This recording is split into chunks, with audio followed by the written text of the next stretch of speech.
Sergeant Marcus Reed's fist was already moving toward Daniel Carter's face and never landed. Daniel caught it. Bare hand, no flinch, no step back. 6 inches from his own jaw, a trained soldier's punch just stopped, frozen in the grip of the man they'd spent 3 weeks calling harmless. Broken. Just some tired single dad who fixes doors. Marcus's eyes went wide first. Then his whole squad went quiet. Because the man standing in front of them wasn't defenseless. He never was. Stick around. By the end of this video, you'll know exactly who Daniel Carter really is, and why the biggest mistake of Marcus Reed's life was ever underestimating him. Drop your city in the comments so I can see how far this story traveled, and if stories like this hit different for you, hit subscribe because there's a lot more where this came from. Careful with that milk, Ellie. Careful. Daniel Carter said it the same way every morning, like a small prayer hands, hovering just close enough to catch a spill without actually catching it. His daughter didn't need him to catch it. She just needed him standing there. I got it, Dad. Ellie tipped the carton with both hands, tongue between her teeth in concentration, and set it down without a drop hitting the counter. She looked up at him like she'd just landed a plane. See, Daniel agreed. He ruffled her hair already messy from sleep and slid a plate of scrambled eggs in front of her. Eat fast, bus in 11 minutes. You always say 11 minutes. Because it's always 11 minutes. She laughed that easy, unguarded laugh that only 6-year-olds still have before the world starts teaching them to hold parts of it back, and Daniel felt the same thing he felt every single morning at that exact moment. A kind of quiet he used to think he'd never get to have. He hadn't always been a man who counted minutes to a school bus. There had been a version of him not that long ago, really, just long enough to feel like another life, who counted minutes to extraction points, who measured time in heartbeats and radio silence, who once lay motionless in the mud for 6 hours, because 6 hours was what it took to keep 4 other men breathing. Nobody at Fort Hawthorne knew that man existed. Daniel had made sure of it. He worked maintenance and logistics support on base, now quiet work, forgettable work, the kind of work where nobody looks twice at you. He fixed broken doors. He hauled supplies. He kept his head down in meetings and his mouth shut in the break room. When soldiers walked past him in the hallway, sharp and loud, and full of the certainty that only comes from being 24 and never having buried a friend. Daniel just nodded and kept walking. He liked being invisible. Invisible meant safe. And safe was the only thing he wanted left in his life for himself, and especially for the girl currently shoveling eggs into her mouth like she was racing the clock herself. Dad, Ellie said around a mouthful. Chew first. She chewed, swallowed, tried again. Dad, is it true you were in the army?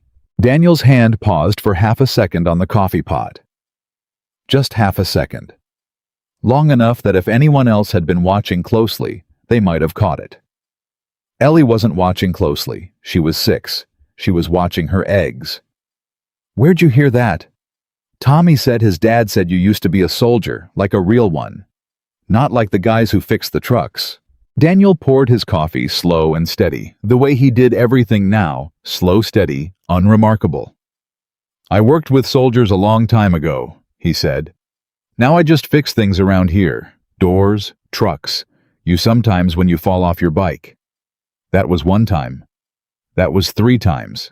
She giggled again, and the question slid off her the way most 6-year-old questions do, replaced almost instantly by something more urgent, whether she could bring her stuffed rabbit to school for show and tell.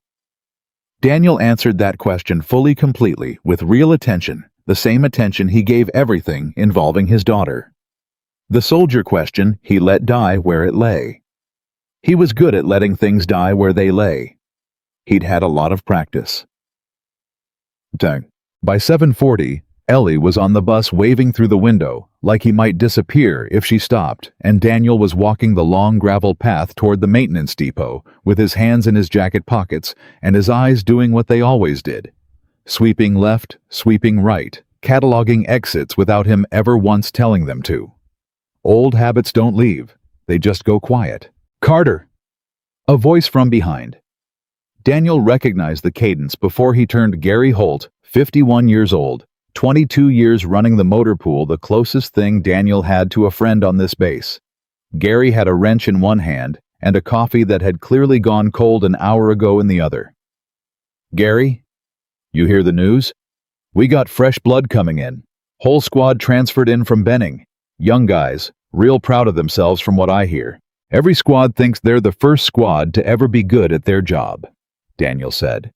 "They'll settle down." "Maybe." Gary fell into step beside him, boots crunching gravel. "Word is their sergeant's already strutting around like he owns the water tower. Reed, Marcus Reed, you know the type." Daniel did know the type.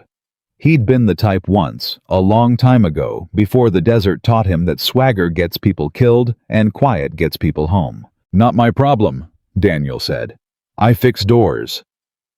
Gary laughed, but there was something underneath it, a flicker of a look Daniel had caught from him before, back when Gary had asked one too many careful questions about Daniel's file and gotten nothing but silence in return. Gary suspected there was more to Daniel Carter than a broken door repairman. Gary had never pushed. That was why they were friends. "You know," Gary said slower now, "one of these days somebody's gonna push the wrong quiet man too far around here." Daniel didn't answer that. He just kept walking, gravel crunching under two sets of boots, toward a day that he had absolutely no way of knowing yet was about to become the first domino in a chain he thought he'd buried for good. Sergeant Marcus Reed arrived at Fort Hawthorne the way he arrived everywhere, like the room owed him something. He was 29, built like he spent every free hour proving it, and he walked into the base commander's office with 4 of his squad trailing behind him like he was leading a parade nobody had asked for. His file said he was competent.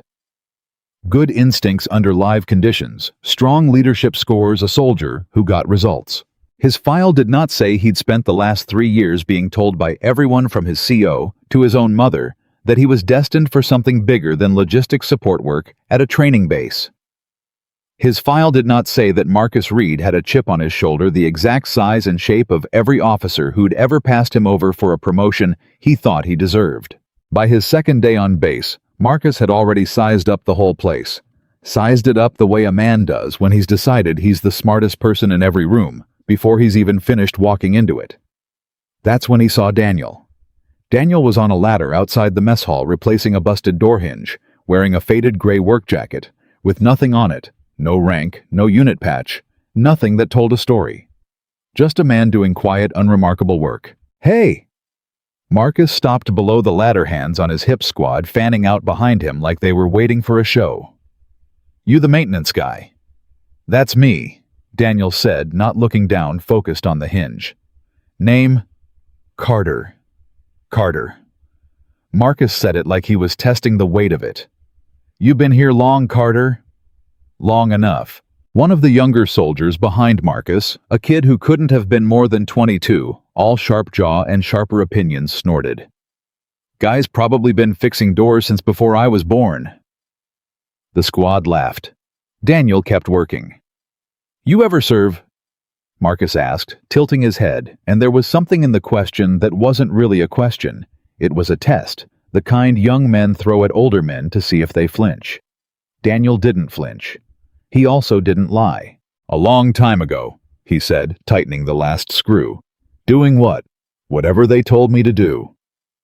Marcus grinned, the kind of grin that has decided the conversation is over before it's actually over, the kind that's already moved on to mockery in its own head. "Well, whatever it was, looks like it prepared you real good for a career in hinges." More laughter. Daniel came down the ladder, folded it, picked up his toolbox, and looked Marcus Reed dead in the eye, not with anger, not with anything sharp at all. Just a flat level calm that should have told Marcus something if Marcus had been paying attention to the right things instead of the wrong ones. "Have a good one, Sergeant," Daniel said, and walked off toward the next job on his list. Marcus watched him go, still grinning, already turning to his squad to make some joke Daniel didn't stick around to hear. He'd meet men like this before, Marcus told himself. Old guys who used to be something and now weren't. Guys who talked about back in my day over beers and expected respect for it. Marcus didn't do respect by default. Respect in his mind was earned in the field on the range under pressure, not handed out because a man had gray in his beard and a sad story nobody ever heard. He had absolutely no idea what he'd just walked past. It didn't stop at one conversation. It never does with men like Marcus. Read small comments have a way of becoming a pattern, and patterns have a way of becoming a target. Over the next 2 weeks, it became something the whole maintenance crew started to notice, even if nobody said anything out loud. Marcus and his squad found reasons to be near Daniel. A joke here, a comment there. Nothing big enough to report, nothing sharp enough to draw blood, just a slow, steady current of disrespect aimed at a man who never once gave them a reaction to feed on. Carter, you ever think about actually enlisting instead of just fixing our toilets? Hey Carter, my grandpa's your age. He's still got better reflexes than you probably do. You always this quiet old man? Or is it just around people who actually do something around here? Daniel absorbed all of it the same way. No reaction, no retort. Just a nod, sometimes a small, tired smile, and back to work. Gary hated watching it. You're gonna let that kid keep talking to you like that? Gary asked one afternoon, the two of them loading crates onto a truck bed, sweat sticking their shirts to their backs. He's not talking to me, Daniel said. He's talking to who he thinks I am. And who's that? Nobody worth his time. Daniel hefted a crate, set it down with more care than the crate probably deserved. Which is fine. I'd rather be nobody worth his time than somebody worth his trouble. Gary studied him for a long moment. The kind of look a man gives an old friend when he's trying to read between lines that have been very deliberately left blank. You weren't always nobody, were you, Dan? It wasn't really a question. Daniel didn't answer it like one. I'm somebody's dad, he said instead. That's the only job title I care about anymore. Gary let it go. He always let it go. But that night, walking home past the base's old training yard, Gary found himself thinking about the file cabinet in the personnel office, the one with the redacted service records nobody was supposed to ask about, and wondering, not for the first time, exactly what kind of man they'd all been calling the maintenance guy for the last 3 years. That night, after Ellie was asleep, Daniel sat alone at the kitchen table with a single lamp on a cup of coffee, going cold in front of him, and a small metal box open on the table that he hadn't touched in almost 4 months. Inside it, dog tags that weren't his current identities. A folded photograph, edges soft from handling, of 6 men in desert fatigues, arms around each other's shoulders, grinning like the world hadn't taught them yet what it was about to take from some of them. A worn, laminated card with a name that wasn't Daniel Carter. His phone buzzed on the table. A text. Unknown number. Heard you're at Hawthorne now. Small world. Reyes. Daniel stared at it a long moment before he typed back. Small world. How'd you find me? Reyes. I always know where my people are, Dan. Comes with the job. Heard some kid sergeant's been running his mouth at you. Want me to make a call? Daniel almost smiled. Almost. No. I got it. Leave it alone. Reyes. You sure? You know I still got friends who'd love a reason to remind people what Ghost Company actually was. Daniel's thumb hovered over the screen for a long moment. Ghost Company. A name he hadn't heard out loud, hadn't let himself think in full, even in his own head, in years. A name that belonged to a version of him that no longer existed, that he had buried on purpose piece by piece so that the man raising Ellie Carter could exist in its place. No calls, no favors. I don't need people to know who I was. I need them to leave me alone to be who I am now. That's all I want, Reyes. There was a long pause before the reply came. Reyes. Copy that. But Dan, guys like that Reed kid, they don't stop on their own. Something's gonna push it too far one day. When it does, don't you dare hold back for our sake. You've held back enough for one lifetime. Daniel closed the phone. He closed the metal box. He sat there in the quiet kitchen for a long time, listening to the small, ordinary sounds of his daughter's house. The refrigerator humming, a floorboard. settling the distant sound of a truck passing on the road outside, and told himself the way. He told himself most nights that this life, this small and quiet and unremarkable life, was the only one that mattered anymore. He believed it mostly. He didn't yet know how close he was to finding out exactly how far he'd go to protect it. The following week, Fort Hawthorne announced a base-wide Family Appreciation Day, a Saturday event where soldiers' families could come tour parts of the training grounds, watch light demonstrations, eat too much barbecue, and let their kids climb on decommissioned vehicles for photos. It was the kind of soft, easy morale event that base commanders love and junior sergeants secretly resent because it means babysitting instead of training. Marcus Reed resented it plenty. "We got actual work to do," he grumbled to his squad hauling folding tables toward the demonstration field, "and instead, we're playing tour guide for a bunch of kids who are gonna touch stuff they're not supposed to touch." "Relax, Sarge," said Private Doyle, the same sharp-jawed 22-year-old who'd laughed loudest at Daniel that first day. "Free barbecue. Could be worse." Marcus wasn't really listening. His eyes had caught on something across the field. Daniel Carter in his gray work jacket, wheeling a handcart of folding chairs toward the picnic tables, and beside him, holding his free hand, a small girl in a yellow dress with a stuffed rabbit tucked under her other arm. "That's the maintenance guy's kid," Doyle said, following Marcus's gaze. "Didn't know he had a family." "Everybody's got a family," Marcus said, but something about it needled him, the sight of quiet, invisible Daniel Carter, walking hand in hand with a little girl, laughing at something she said, looking for just a moment like he belonged to a whole different life than the one Marcus had spent 2 weeks mocking.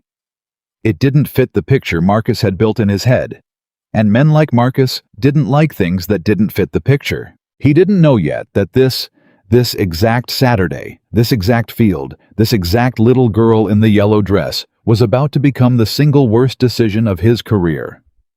He was about to find out exactly who he'd been laughing at. Because somewhere on that base, packed into a supply crate that should have been locked and wasn't, sat a piece of demonstration equipment that Marcus Reed's squad had gotten careless with the night before. Careless in the specific, arrogant way that young soldiers get when they think rules are for people less capable than they are. And in about 4 hours, that carelessness was going to put Ellie Carter directly in harm's way. Daniel didn't know it yet either. He was just a father wheeling folding chairs across a field, laughing at his daughter's joke about the rabbit needing sunscreen, enjoying one last time, though he couldn't have known it, the simple, quiet peace of an ordinary Saturday. That peace had exactly 4 hours left to live. And when it broke, it wasn't going to break quietly. The chairs were still warm from the truck bed when Daniel set the last one down at the end of the row, and Ellie was already gone. Not gone. Just gone the way 6-year-olds go 30 feet away in under 4 seconds, laughing with 2 other kids near the fence line, where a decommissioned troop carrier sat roped off for photos. Daniel's eyes found her automatically, the way they found every exit in every room he'd ever walked into, and for a second his shoulders eased. Then his eyes kept moving. Old habit. Full sweep of the field. That's when he saw the crate. It sat off to the side of the demonstration area, half open, unsecured, no soldier standing guard over it, which was wrong because Daniel had helped unload 3 crates just like it that morning, and every single one of them had come stenciled with a warning strip and a padlock. This one's padlock was hanging loose on its hasp, swinging slightly, like somebody had clicked it shut without actually checking that it caught. "Doyle?" Marcus's voice, sharp from 20 feet away. "You locked that case back up or not?" "Locked it, Sarge." Doyle didn't even look over. He was too busy showing off for 2 other privates spinning a length of demonstration cable around his forearm like a lasso. "Relax." Daniel didn't relax. Daniel had never once in his adult life relaxed when somebody said the word relax in that particular tone, breezy, bored, certain. That tone had gotten men killed. He'd watched it happen. He walked over, slow, unbothered on the outside, the way he'd trained himself to look for 15 years. "Hey," he said, nodding at the crate. "Padlock's not seated right." Doyle glanced over, annoyed at being interrupted mid-lasso. "It's fine, man." "It's not fine. Look at the hasp." "I said it's fine." Doyle's jaw tightened the way young men's jaws tighten when an older man corrects them in front of an audience. You fix doors, I handle equipment, different jobs. A couple of the privates snickered. Daniel let it slide off him. He'd let 100 worse things slide off him over the last 3 weeks, but he didn't step back. Then handle it, Daniel said, quiet even. Lock's not seated. Somebody bumps that crate, it pops open. And what's gonna happen, huh? Doyle spread his arms, playing to the small crowd now. It's a demo case. Smoke canisters and a couple of flash units for the drone show tonight. Not exactly a live grenade, old man. Old man. 3rd time today. Daniel had stopped counting weeks ago. Doesn't matter what's in it, Daniel said. Matters that it's not secured around 200 civilians and a field full of kids. That was the moment Marcus walked over, drawn by the tension, the way certain men are always drawn to tension, like it's oxygen. Problem Carter. Padlock on that crate's not seated, Daniel said again. Flat. Patient. The way you repeat something to someone who isn't listening the first time on purpose. Somebody should reset it before the crowd gets bigger. Marcus looked at the crate. Looked at Daniel. Looked very deliberately unbothered, because looking unbothered in front of his squad mattered more to Marcus Reed in that moment than a hasp on a padlock. You know, Marcus said loud enough now that a few nearby families glanced over. I gotta say, Carter, I respect the enthusiasm. Real dedicated to your hinges and locks. But this is Army equipment handled by Army personnel, and we've been doing this a lot longer than you've been doing whatever it is you do. He turned to his squad, grinning. Somebody give the man a badge. Sheriff Carter, everybody. Laughter. Real laughter this time, spreading a few feet in each direction, the kind that makes a crowd feel like it's in on something. Daniel felt his jaw tighten, not from the insult. He'd absorbed worse insults than that with a straight face. It was the dismissal underneath it, the refusal to check, the willingness to bet 200 civilians' safety on a bruised ego. Fine, Daniel said. Just make sure it's checked before the show tonight. Copy that, Sheriff. Marcus threw him a mock salute, and the squad laughed again, and Daniel turned and walked back toward the chairs with his hands loose at his sides, and his stomach in a knot that had nothing to do with pride. He looked for Ellie again. Still by the fence, still laughing, still fine. For now. Gary caught up with him near the drink table, wiping sweat off his neck with a bandana. What was that about? Nothing, Daniel said. Loose lock on a supply crate. Told them to fix it. They gonna fix it. Daniel looked back across the field at Doyle, already walking away from the crate, without so much as glancing at the padlock again. At Marcus, already deep in conversation with 2 off-duty families, shaking hands like a man running for office. No, Daniel said quietly. They're not. By 11:30, the field had filled in properly. Families sprawled on blankets, a line forming at the barbecue pits. A little brass band from the base struggling gamely through a Sousa march, while kids chased each other around picnic tables. Ellie had recruited 2 more friends into whatever game involved the stuffed rabbit, and Daniel had allowed himself for a stretch of maybe 20 minutes to actually sit down in a folding chair and drink a lemonade like a normal man at a normal event. It didn't last. He felt it before he understood it, that specific wordless pressure behind his sternum that 15 years of training had wired directly into his nervous system, bypassing thought entirely. Something's wrong. He didn't know what yet. He just knew. He stood up. Lemonade still in hand. Eyes already moving. Dan. Gary beside him noticed the shift immediately, the way a man's whole posture can change in half a second when something in him clicks from off to on. What is it? Where's Ellie? Gary looked. Daniel was already looking. The fence line where she'd been playing 10 minutes ago was empty except for one of her friends, sitting alone poking at the grass. She was right there, Gary said. Daniel was already moving. He crossed the field fast, not running. Not yet, because running draws eyes and panics crowds, but moving with a purpose and a pace that made 3 separate people step out of his way without quite understanding why they did it.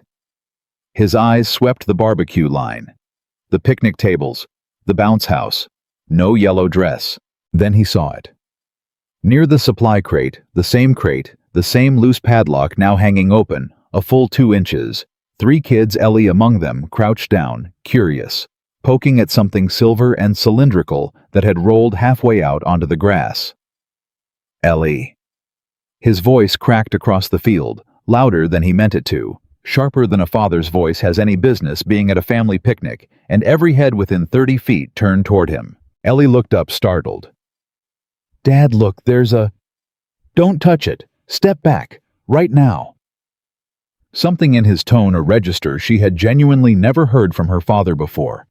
Not once in 6 years, made her obey instantly, scrambling backward on her hands, pulling the other 2 kids with her by pure 6-year-old instinct to follow the loudest, most certain voice in the room.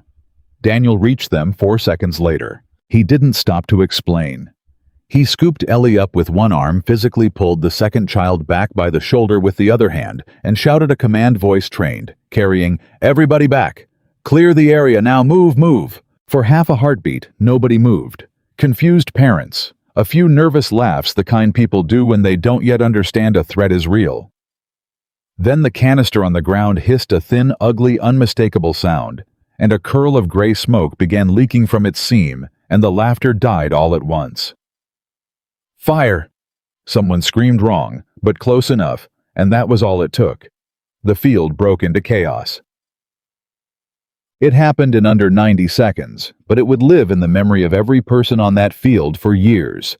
The exact 90 seconds where 200 civilians discovered simultaneously that a piece of demonstration equipment nobody had properly secured was now venting smoke and sparking at ground level in the middle of a crowd full of children. Marcus's squad froze first. That was the detail people would talk about later quietly in the mess hall for weeks. That the trained soldiers standing 20 feet from the crate stood there for a full 3, 4, 5 seconds, staring at it, like their brains couldn't process it fast enough, while parents screamed and grabbed their kids and stumbled over lawn chairs trying to get away.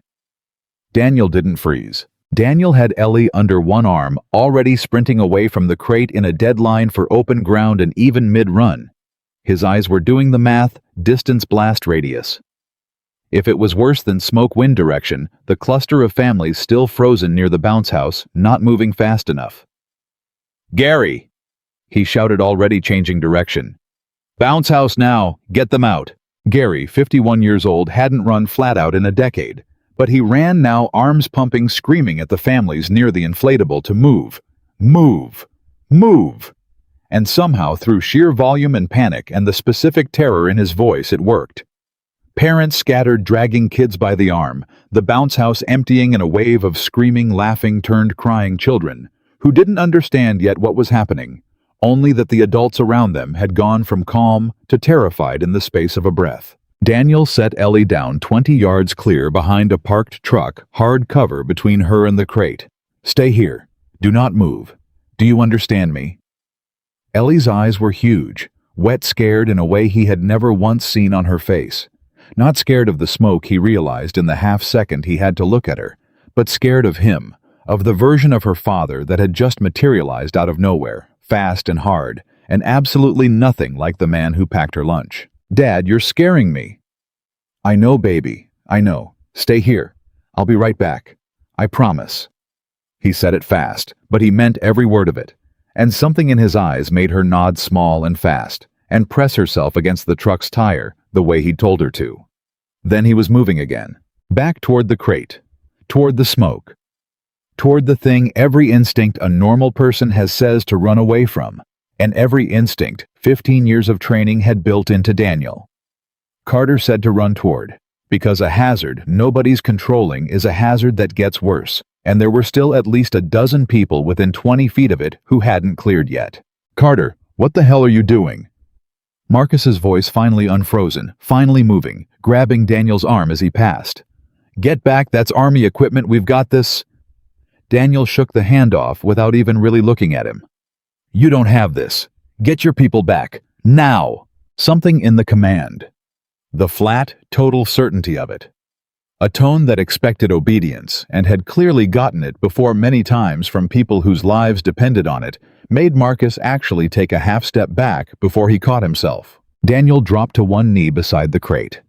The canister was still venting smoke thicker now, a chemical bite in the air that made his eyes water, but his hands were steady, completely, unnaturally steady as he assessed it. Not a fire, not yet.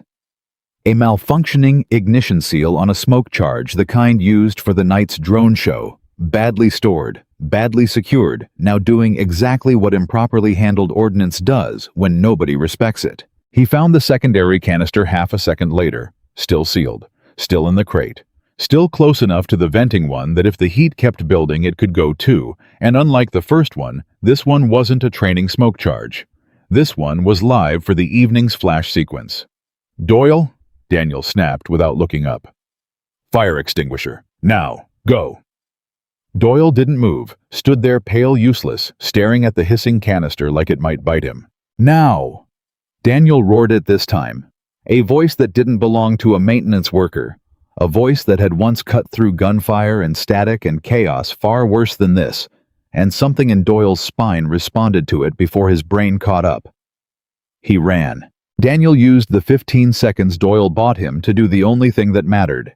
Separate the two canisters, put 6 feet of open ground between the venting one and the live one, using nothing but a folded tarp to shield his hands.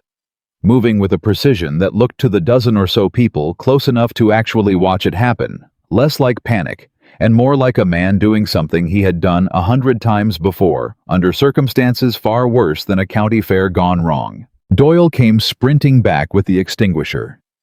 Daniel took it out of his hands without breaking stride, hit the venting canister with 3 short controlled bursts. Not the panicked spray of someone who'd never used one, but the exact economical technique of someone trained to do it, and the hissing died. The smoke thinned, and the immediate danger, the part that could have hurt somebody, was over. The whole thing had taken less than 2 minutes. The field went very, very quiet. Nobody spoke for a moment. The smoke was still clearing.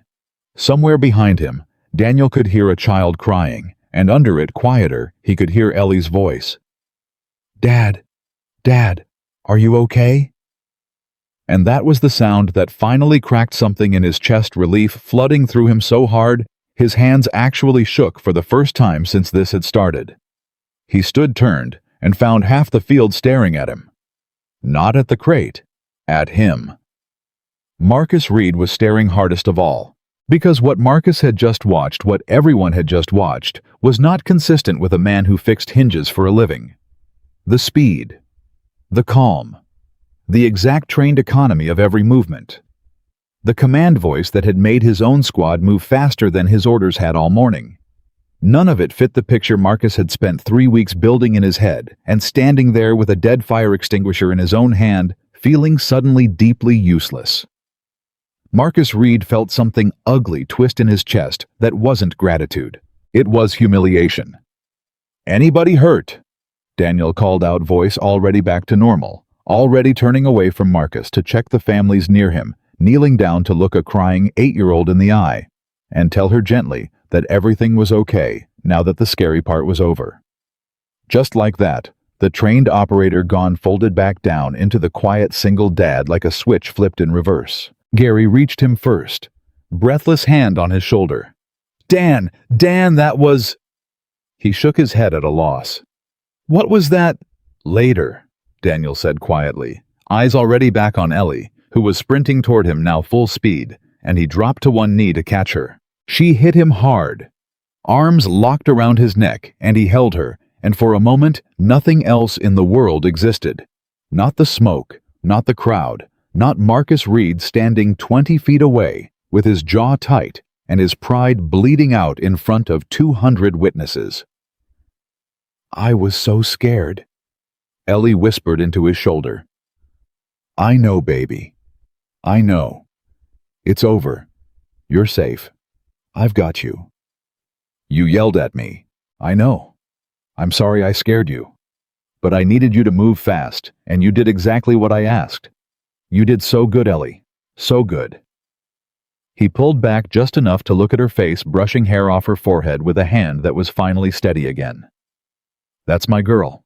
She managed a small shaky smile, and that more than the extinguisher, more than the canister, more than anything else that had happened in the last 2 minutes, was the thing that told Daniel his hands had done their job right. The base commander arrived within 10 minutes, along with 2 medics and a very red-faced safety officer, demanding to know how an unsecured ordnance crate had ended up 20 feet from a crowd of children. Marcus's squad got questioned first, and questioned hard, and Doyle, pale sweating, all his earlier swagger gone, kept saying the same thing over and over. "I thought it was locked. I swear I thought I locked it." "You didn't check it," Daniel said quiet, when it was his turn to give a statement. No anger in his voice, just fact. "I told you to check it. Twice." The safety officer, a stern woman named Captain Alvarez, wrote something down and looked up at Daniel with an expression that had shifted somewhere in the last 10 minutes, from routine to genuinely curious. "Mr. Carter, where'd you learn to handle a malfunctioning charge like that?" Daniel felt every eye on that side of the field turn toward him at once. He felt Marcus's eyes hardest of all, sharp waiting, hungry for the answer, in a way that had nothing to do with safety protocol, and everything to do with proving something to himself. "Worked around equipment like that a long time ago," Daniel said evenly. "You pick things up. You pick things up." Alvarez repeated, dry, unconvinced, but she didn't push it, not with 200 civilians still milling around and a report to file. "Well, whatever job taught you that it probably saved somebody today. Several somebodies." She glanced at the cluster of families still gathered near the bounce house, safe, shaken, grateful. "We'll be in touch about a formal statement." She walked off. The crowd slowly began to disperse back toward the barbecue line, the moment already curdling into the kind of story people would tell for years. Remember when that maintenance guy saved those kids? Marcus didn't disperse. Marcus stood exactly where he was, staring at Daniel across 15 feet of trampled grass, and when he finally spoke, his voice had lost all of its earlier breeziness. It had gone hard. "You made me look like an idiot in front of my own squad." Daniel turned to him slowly, Ellie still on his hip, and for a moment he just looked at Marcus. Really looked the way he hadn't bothered to before seeing not a bully, but a young man whose entire identity was built on being the most capable person in any room, and who had just watched that identity crack in front of an audience. "I didn't make you look like anything," Daniel said quietly. "I told you the lock wasn't seated. You didn't listen. That's not on me. You could have handled it different. Quiet. Instead, you had to turn it into a whole show. There were kids 20 feet from a live charge, Marcus." Daniel's voice didn't rise, but something in it went flat and cold in a way that made 2 of the nearby privates take an unconscious step back. "I wasn't thinking about your ego. I was thinking about my daughter, and every other kid on this field." Marcus's jaw worked, and for a second, just a second, something like shame flickered across his face. It didn't survive contact with his pride. "Who taught you to move like that?" Marcus said instead, low, almost accusing, like Daniel had cheated at something. "Guys who fix doors don't clear a live charge in under 2 minutes. Guys who fix doors don't bark orders like that and have a whole squad jump. So what are you, Carter?" Really. Every word landed like a hand pressing on a bruise Daniel had spent 3 years trying to let heal. "I'm a dad," Daniel said, and started walking, Ellie's arms tightening around his neck. "That's all you need to know." "That's not an answer." Daniel stopped, didn't turn around. "It's the only one you're getting." He kept walking, and behind him, Marcus Reed stood in the trampled grass with a dead extinguisher at his feet, and a hole in his chest where his certainty used to live, watching the man he'd spent 3 weeks calling harmless disappear across the field with a 6-year-old wrapped around him like the safest place in the world. It should have ended there. A lesson learned. A grudging respect earned the hard way, the way respect sometimes has to be earned with men too proud to give it freely. It didn't end there. Because that night, lying awake in his bunk, replaying those 2 minutes over and over, the speed, the calm, the command voice that had moved his own squad faster than 3 weeks of his orders, Marcus Reed didn't feel gratitude. He felt threatened. And men like Marcus Reed don't handle feeling threatened by going quiet. They handle it by finding a way to win back what they lost, no matter what it costs, no matter who they have to go through to get it. 2 days later, he'd start making calls of his own quiet ones. Careful ones, the kind that go through old academy contacts and personnel offices and half favors owed from 3 postings ago, trying to find out exactly who Daniel Carter used to be before he became nobody's idea of a threat. He had absolutely no idea what he was about to dig up, or how badly it was about to blow up in his hands. The rumor moved faster than the smoke had. By Monday morning, half of Fort Hawthorne had heard some version of the story, the maintenance guy who'd cleared a live charge with his bare hands while trained soldiers stood frozen.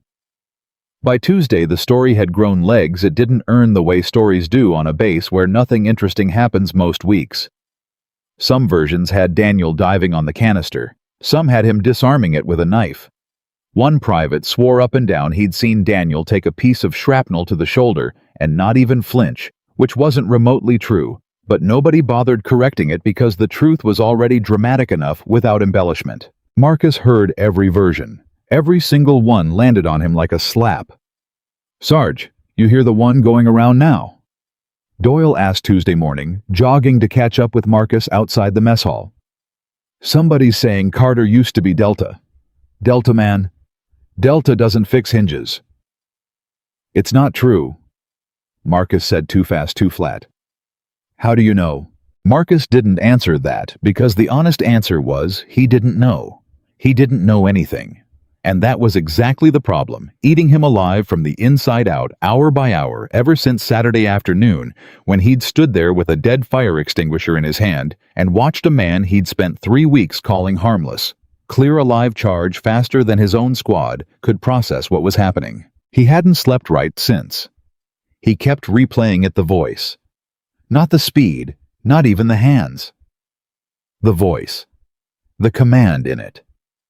The way 4 grown soldiers, his soldiers, had jumped when Daniel Carter barked an order faster than they'd jumped for Marcus in 3 weeks of him actually outranking them. That wasn't something you picked up fixing doors. That was something trained into a man so deep it came out under pressure without him even reaching for it. And Marcus needed to know what it was. Not for safety, not for the report. He told himself it was about accountability, about knowing who was working on his base. But underneath that story he was telling himself was a simpler, uglier truth. And some small, honest part of him knew it. He needed to know, because he needed Daniel Carter to be smaller than he looked on Saturday. He needed there to be an explanation that put the man back in his box, some rent-a-cop training, some short stint that got exaggerated over the years. Anything that let Marcus feel like the natural order of things hadn't just been quietly rearranged in front of 200 witnesses. "Get me into personnel," Marcus said. Doyle blinked. "What personnel office? I want to see Carter's transfer file." "You can't just—" "I know a girl in records," Marcus said. "Owes me a favor from Benning. Come on." The girl in records was named Specialist Coretta Nunez, and she did in fact owe Marcus a favor. He'd covered a shift for her during a family emergency 8 months back at their old posting, and she hadn't forgotten it. But favors have limits, and Coretta hit hers about 4 minutes into pulling up Daniel Carter's employment record on her terminal. "Okay, that's weird," she said, frowning at the screen. "What?" "Civilian support staff files are usually just there. Full history, background check, references, all of it right there for anybody with clearance to see." She tapped a few keys, frowned harder. "His isn't. Most of it's flagged." "Flagged how?" "Like redacted flagged. Employment history before he started here 3 years ago is sealed under a classification tag I don't even recognize. I've been doing this job 6 years. Marcus, I've never seen a civilian maintenance contractor file with a seal like this." She looked up at him, and some of the easy friendliness drained out of her face, replaced by something more careful. "You need to tell me why you're asking about this." "Just curious. Guy's been getting a lot of attention since Saturday." "Curious doesn't usually come with, 'Pull me a sealed federal record,' Marcus." Coretta pushed back from the terminal, arms crossed. "You know what tags like that usually mean, right? That's not, "This guy had a DUI, we don't want people to see." That's the kind of seal that comes attached to people who used to do work the Army doesn't put in a folder anybody can read. Marcus felt something cold slide down the back of his neck. Like what? Like, "I don't know, and I'm not going to try to find out, and neither should you." Coretta closed the file with a decisive click. Whatever this guy used to be, somebody a lot higher up the chain than either of us decided it needed to stay buried. You go poking at buried things, Marcus, sometimes they poke back. That's superstitious nonsense. Maybe. She stood up, effectively ending the conversation. Or maybe you should ask yourself why a maintenance guy's file has the same kind of seal I've only ever seen twice before in 6 years. And both times, it was attached to people who used to do work with 3-letter names nobody says out loud in a break room. Marcus left the records office with more questions than he'd walked in with, and a knot in his stomach that felt uncomfortably close to fear, though he would have died before admitting that out loud to anyone, especially himself. He should have stopped there. Some quiet, reasonable part of him, a part that sounded a little bit like his own father actually, a man who'd spent 30 years in the Army and retired a master sergeant without ever once needing to prove anything to anybody, told him exactly that. Let it go, Marcus. Whatever it is, it's not your business, and chasing it isn't going to fix whatever's actually bothering you.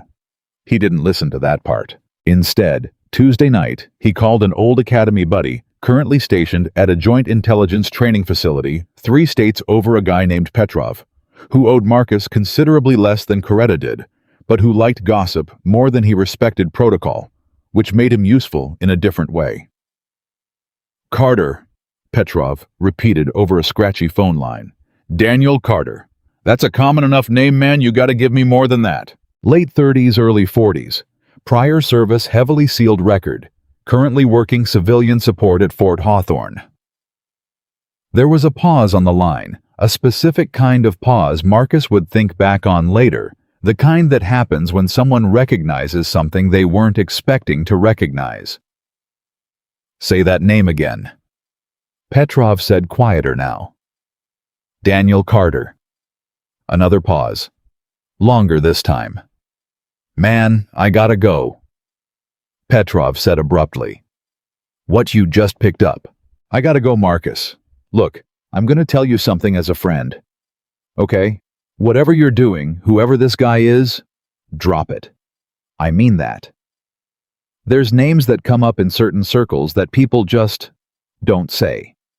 Not because they're dangerous exactly.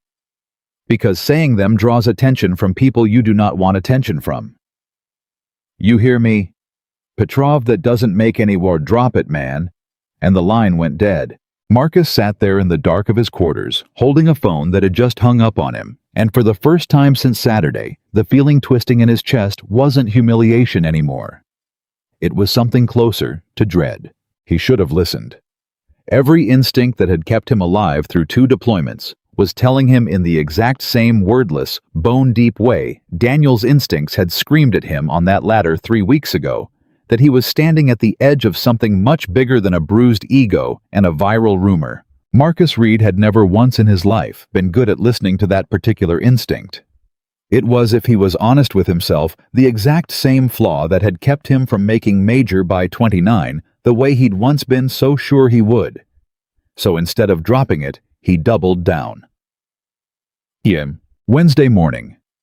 Ellie Carter came home from school with a scraped knee, a torn homework folder, and a question that hit Daniel harder than either of those things combined. "Dad, is it true you used to kill people?" Daniel had been at the stove making grilled cheese, and his hand stopped completely still over the spatula for a second. That felt to him like it lasted an hour. "Where did you hear that?" he said very carefully, turning around.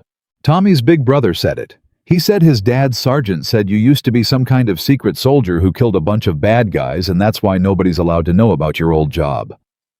Ellie's face was doing something complicated. Not scared exactly. More confused, trying to fit this new strange information into the shape of the father.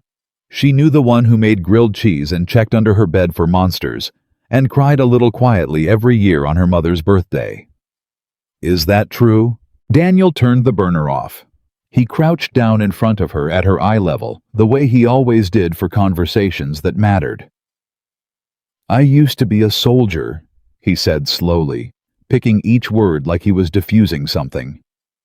"A long time ago, before you were born, and soldiers sometimes have to do very hard things to keep other people safe. But I don't do that job anymore, Ellie. I haven't done that job in a long time. Now my only job is being your dad." "But did you—" She hesitated, and he watched her decide with real effort whether she actually wanted the answer to the question forming in her mouth. She didn't finish it. "Tommy's brother said you're famous, like a secret hero. Is that true too?" Something in Daniel's chest cracked a little gentle and sad. "I'm not a hero, baby. I'm just a dad who got a little lucky on Saturday and knew what to do. That's all." "That's not what people are saying at school. People say a lot of things that aren't true." He tucked a loose strand of hair behind her ear. "What matters is what's true right here in this kitchen between you and me. And what's true is, I love you more than anything in this world, and I am always going to keep you safe. Everything else is just noise." "Okay." She nodded, mostly reassured young enough that his calm still worked on her the way it always had. A father's certainty is one of the last true magic tricks left in the world, and Daniel had spent 6 years perfecting his. But as she went to go wash up for dinner, he stood alone in the kitchen for a long moment, hands braced on the counter, and let himself feel fully, for just those few seconds, exactly how much he hated that this was happening. That the wall he'd spent 3 years building around his daughter's ordinary childhood had a crack in it now, and the crack had a name, and the name was Marcus Reed. His phone buzzed on the counter. "Reyes heard from a guy who heard from a guy that somebody's been asking around about you. Records office. Academy contacts. This, the Reed kid." Daniel's jaw tightened. "Yeah. Him. Reyes. You want me to shut it down?" "One call, Dan. I can make every thread he's pulling dry up by Friday." Daniel typed a reply. Deleted it, typed another one. "No. If I let you fix this for me, I'm still hiding. I need him to stop because he chooses to stop, not because somebody bigger scared him off. Otherwise, this just happens again with somebody else down the road. Reyes." "That's noble, Dan. It's also a great way to get exposed before you're ready. You know what happens if this gets out the wrong way. Not just to you, to her. That line hit exactly where Reyes had aimed it. I know. Reyes. Then let me help. No. Give me until Friday. If it's not handled by then, I'll call you." There was a long pause before the reply came through. "Reyes Friday. Not a day more. And Dan, if that kid finds out what Ghost Company actually did in Kandahar, this stops being about hurt feelings real fast. Some doors don't close again once they're open." Daniel read that message 3 times before he put the phone face down on the counter, and when Ellie called out from the bathroom that she couldn't reach the towel, he made sure his voice sounded completely normal when he called back that he was coming. Thursday. Marcus made his move not loud, not obvious. Nothing that would show up in a report. He requested through channels that technically existed for exactly this purpose, but were rarely used this way, a joint readiness drill combining his squad with base maintenance and support personnel. The official justification was solid on-paper cross-training between combat units and support staff on emergency response protocols, timely given recent events on base, a phrase that made Captain Alvarez's eyebrows go up slightly when she read it, but not enough to deny the request. The drill was scheduled for Saturday at the old training facility on the base's northern edge, a decommissioned building used mostly for urban combat simulations. Empty most weeks, private enough that whatever happened there wouldn't have 200 civilian witnesses this time. Marcus told himself it was legitimate. He told himself he genuinely believed cross-training mattered, that Saturday's incident had exposed real gaps in coordination between support staff and combat personnel, that this was exactly the kind of proactive leadership that got sergeants noticed for promotion. He was underneath all of that careful reasoning, lying to himself in a way that even Doyle, not the sharpest tool in the shed, but not blind either, picked up on within about 10 seconds of hearing the plan. "You're setting him up," Doyle said flatly when Marcus laid it out Thursday night. "I'm running a drill. You're setting him up, Sarge. You want him in a building with nobody around, no kid to protect, no crowd to save, just you, me, and the squad, so you can find out what he really is without an audience embarrassing you again." Doyle said it without judgment, mostly more curiosity than accusation. The tone of a young man watching his sergeant do something he half admired and half worried about. "That's what this is." Marcus didn't deny it, couldn't really not to Doyle's face. "I need to know," he said instead, quiet, honest, in a way he hadn't let himself be with anyone since this whole thing started. "I can't let it go, man. Every time I close my eyes, I see him moving that fast. I need to know if it was real or if I imagined it. I need to know what he actually is. And if it's real, if he actually is what the rumors say." Marcus didn't have an answer for that. That was if he'd let himself examine it honestly, the exact question keeping him up at night, because some tiny dishonored part of him already suspected the rumors weren't exaggerating nearly as much as he wanted them to be.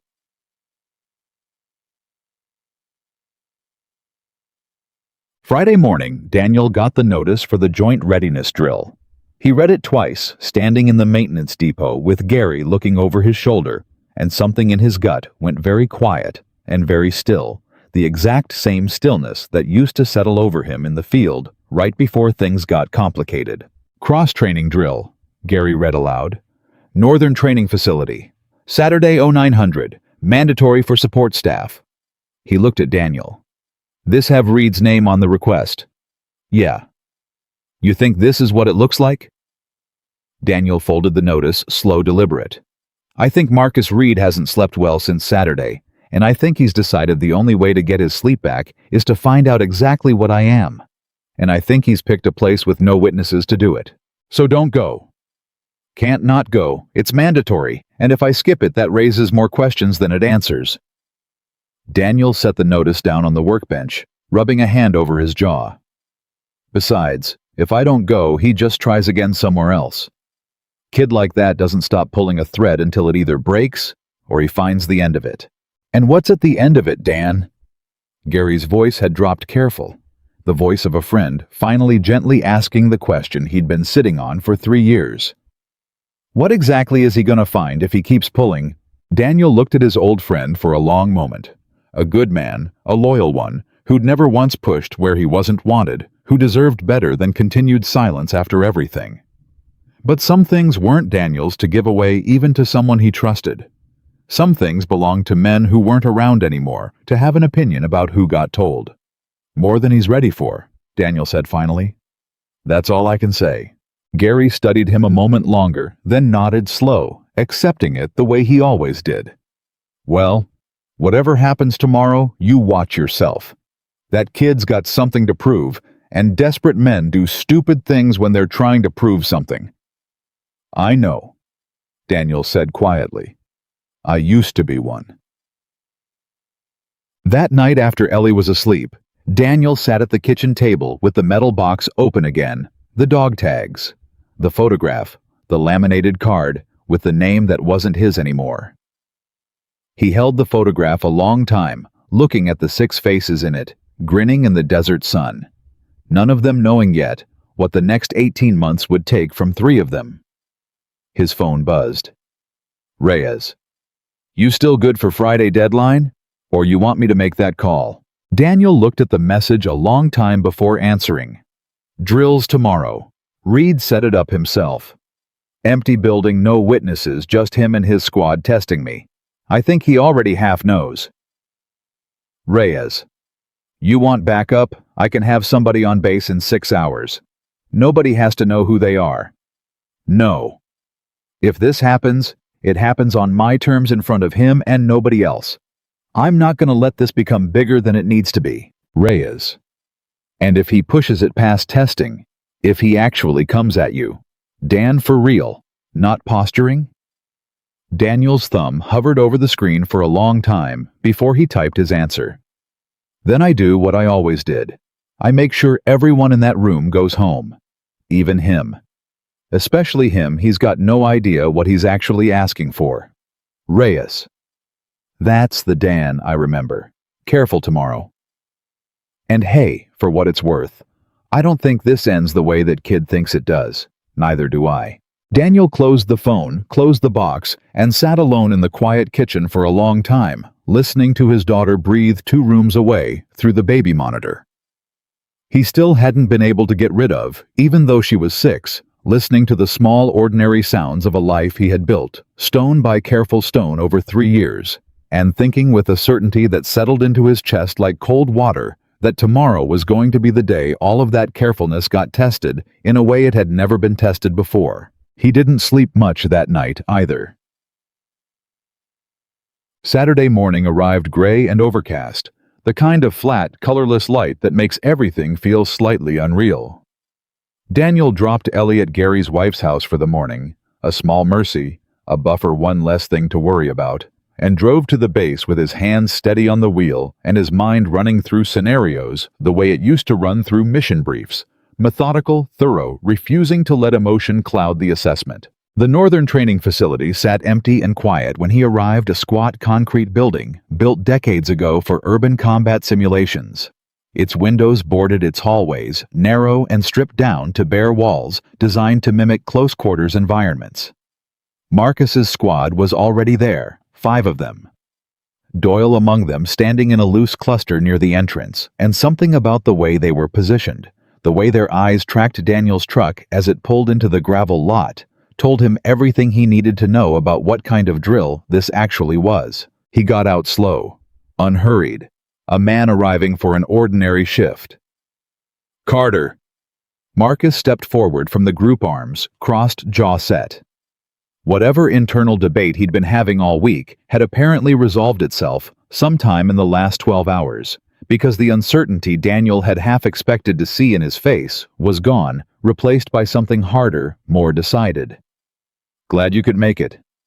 Wasn't optional, Daniel said evenly. Says so, right on the notice. Right, cross-training. Marcus's mouth twisted into something that wasn't quite a smile.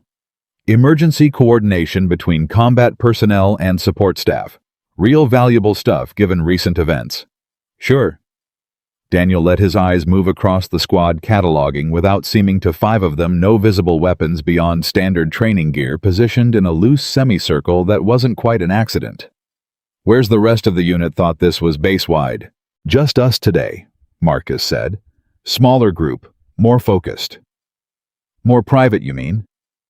Something flickered across Marcus's face, a flash of the uncertainty from underneath, quickly buried again. You got a problem with Private Carter? Daniel held his gaze for a long moment, steady, unblinking, and when he spoke, his voice was quiet enough that only Marcus, standing closest, really caught the full weight of it. I've got a problem with young men who can't let go of something that already embarrassed them once, he said. You want to test me, Marcus, that's your call to make, but I'd think real careful about what you're actually asking for before you push this any further. Is that a threat? It's a warning, Daniel said. There's a difference. I've spent 3 years trying real hard not to be the man I used to be. I'd like to keep it that way, for my sake, and honestly, for yours too. For 1 second. 1 single fragile second. Something in Marcus's eyes wavered. A flicker of the same instinct Daniel had, the one that reads danger correctly, even when pride is screaming at you to ignore it. Marcus almost listened to it. Then Doyle, standing behind him, muttered just loud enough to carry, "Man's threatening a whole squad by himself. That's rich." A ripple of laughter went through the group, thin and forced, but enough, and Daniel watched Marcus's spine straighten back up, watched the flicker of doubt get smothered under 3 weeks of accumulated pride that couldn't afford in front of his own men to back down now. Let's get started, Marcus said, turning toward the building. First scenario's inside. Simulated hostile contact, close quarters. You're gonna play the civilian we're evacuating. Should be right up your alley. Daniel followed him inside without another word, and if Marcus had looked back at that exact moment, He might have caught something in Daniel's expression that would have told him clearly and unmistakably exactly how badly he'd misjudged the day ahead of him. He didn't look back. The drill started ordinary enough, the kind of exercise Daniel had run 100 times in his old life, dumbed down for training purposes, the squad moving through the narrow concrete hallways in formation while Daniel played the passive civilian, being escorted to safety. He played it straight, compliant, unremarkable. Followed instructions, moved where he was told, let the exercise run exactly the way exercises like this are supposed to run. For the first 20 minutes, it stayed that way. Then Marcus called a second scenario, this one different, sharper edges to it. A compromised civilian drill where the squad was supposed to practice restraining and questioning a non-cooperative subject. Marcus assigned Daniel to the role without asking, and something in the way he said it, flat, deliberate eyes locked on Daniel's face for a reaction, told everyone in the room, including Daniel, exactly what this scenario was really about. "You want me non-cooperative," Daniel said slowly. "It's training," Marcus said. "React the way a real, hostile subject would react. Test our restraint technique properly. You want to see what happens if I fight back." Marcus didn't answer that directly. He just gestured toward the center of the room, toward Doyle and two other soldiers already fanning out, and said, "Positions, let's run it." Daniel stood very still for a moment, weighing something Marcus couldn't see. Not fear, nothing close to fear, but a genuine, weary calculation about how far this needed to go, how much restraint he could afford to show without letting it look like weakness that would only invite worse later. "Marcus," he said quietly. "One last time, one last door left open. Call it off, right now. Nobody in this room needs to find out what happens next. Positions." Marcus repeated louder, and Doyle moved first.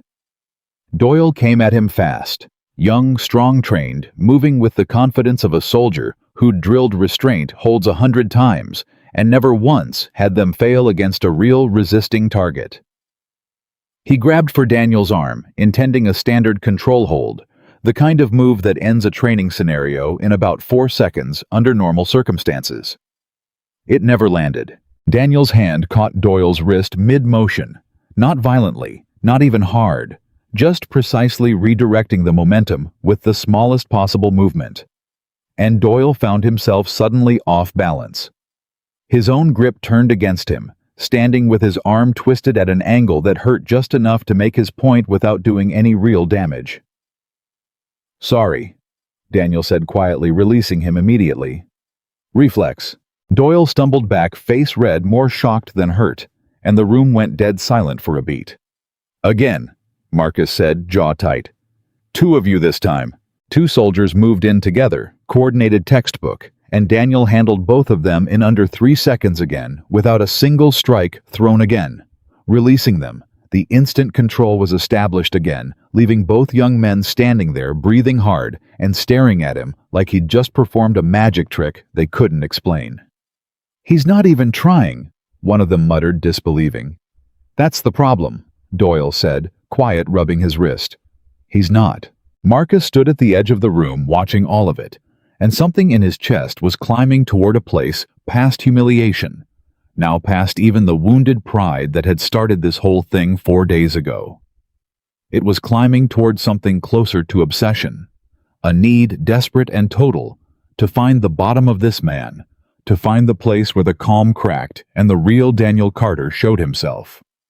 "All of you," Marcus said, at once. There was a pause. One of the privates glanced at Doyle, uncertain. "Sarge, that's not really—" "All of you," Marcus said, again louder, and something in his voice left no room for argument. 4 soldiers moved in around Daniel at once, and this was different. No longer a controlled restraint drill, closer now to something that could genuinely hurt somebody if it went wrong. 4 sets of trained hands converging from 4 directions in a narrow concrete room with no easy exit. Daniel's expression changed for the first time all morning. Not fear. Something colder.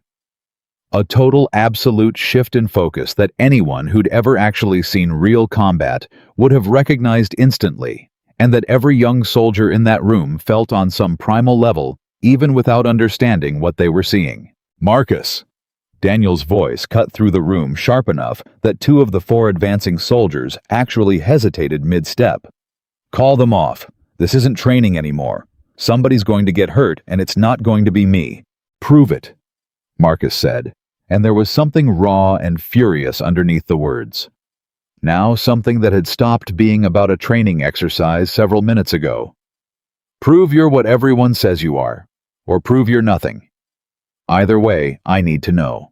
For one long suspended second, Daniel looked at Marcus Reed, really looked at him, past the anger, past the pride, and saw underneath it a young man drowning in exactly the kind of desperate need to matter that had nearly gotten Daniel himself killed a dozen times over in his own 20s before the desert had taught him better. "You don't need to know what I am, Marcus," Daniel said quietly, and the 4 soldiers were still closing, still moving seconds away now.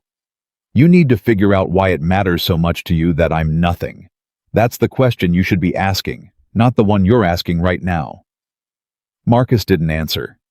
Couldn't maybe some door had already closed in him, some point past, which pride simply took the wheel and stopped listening to anything reasonable?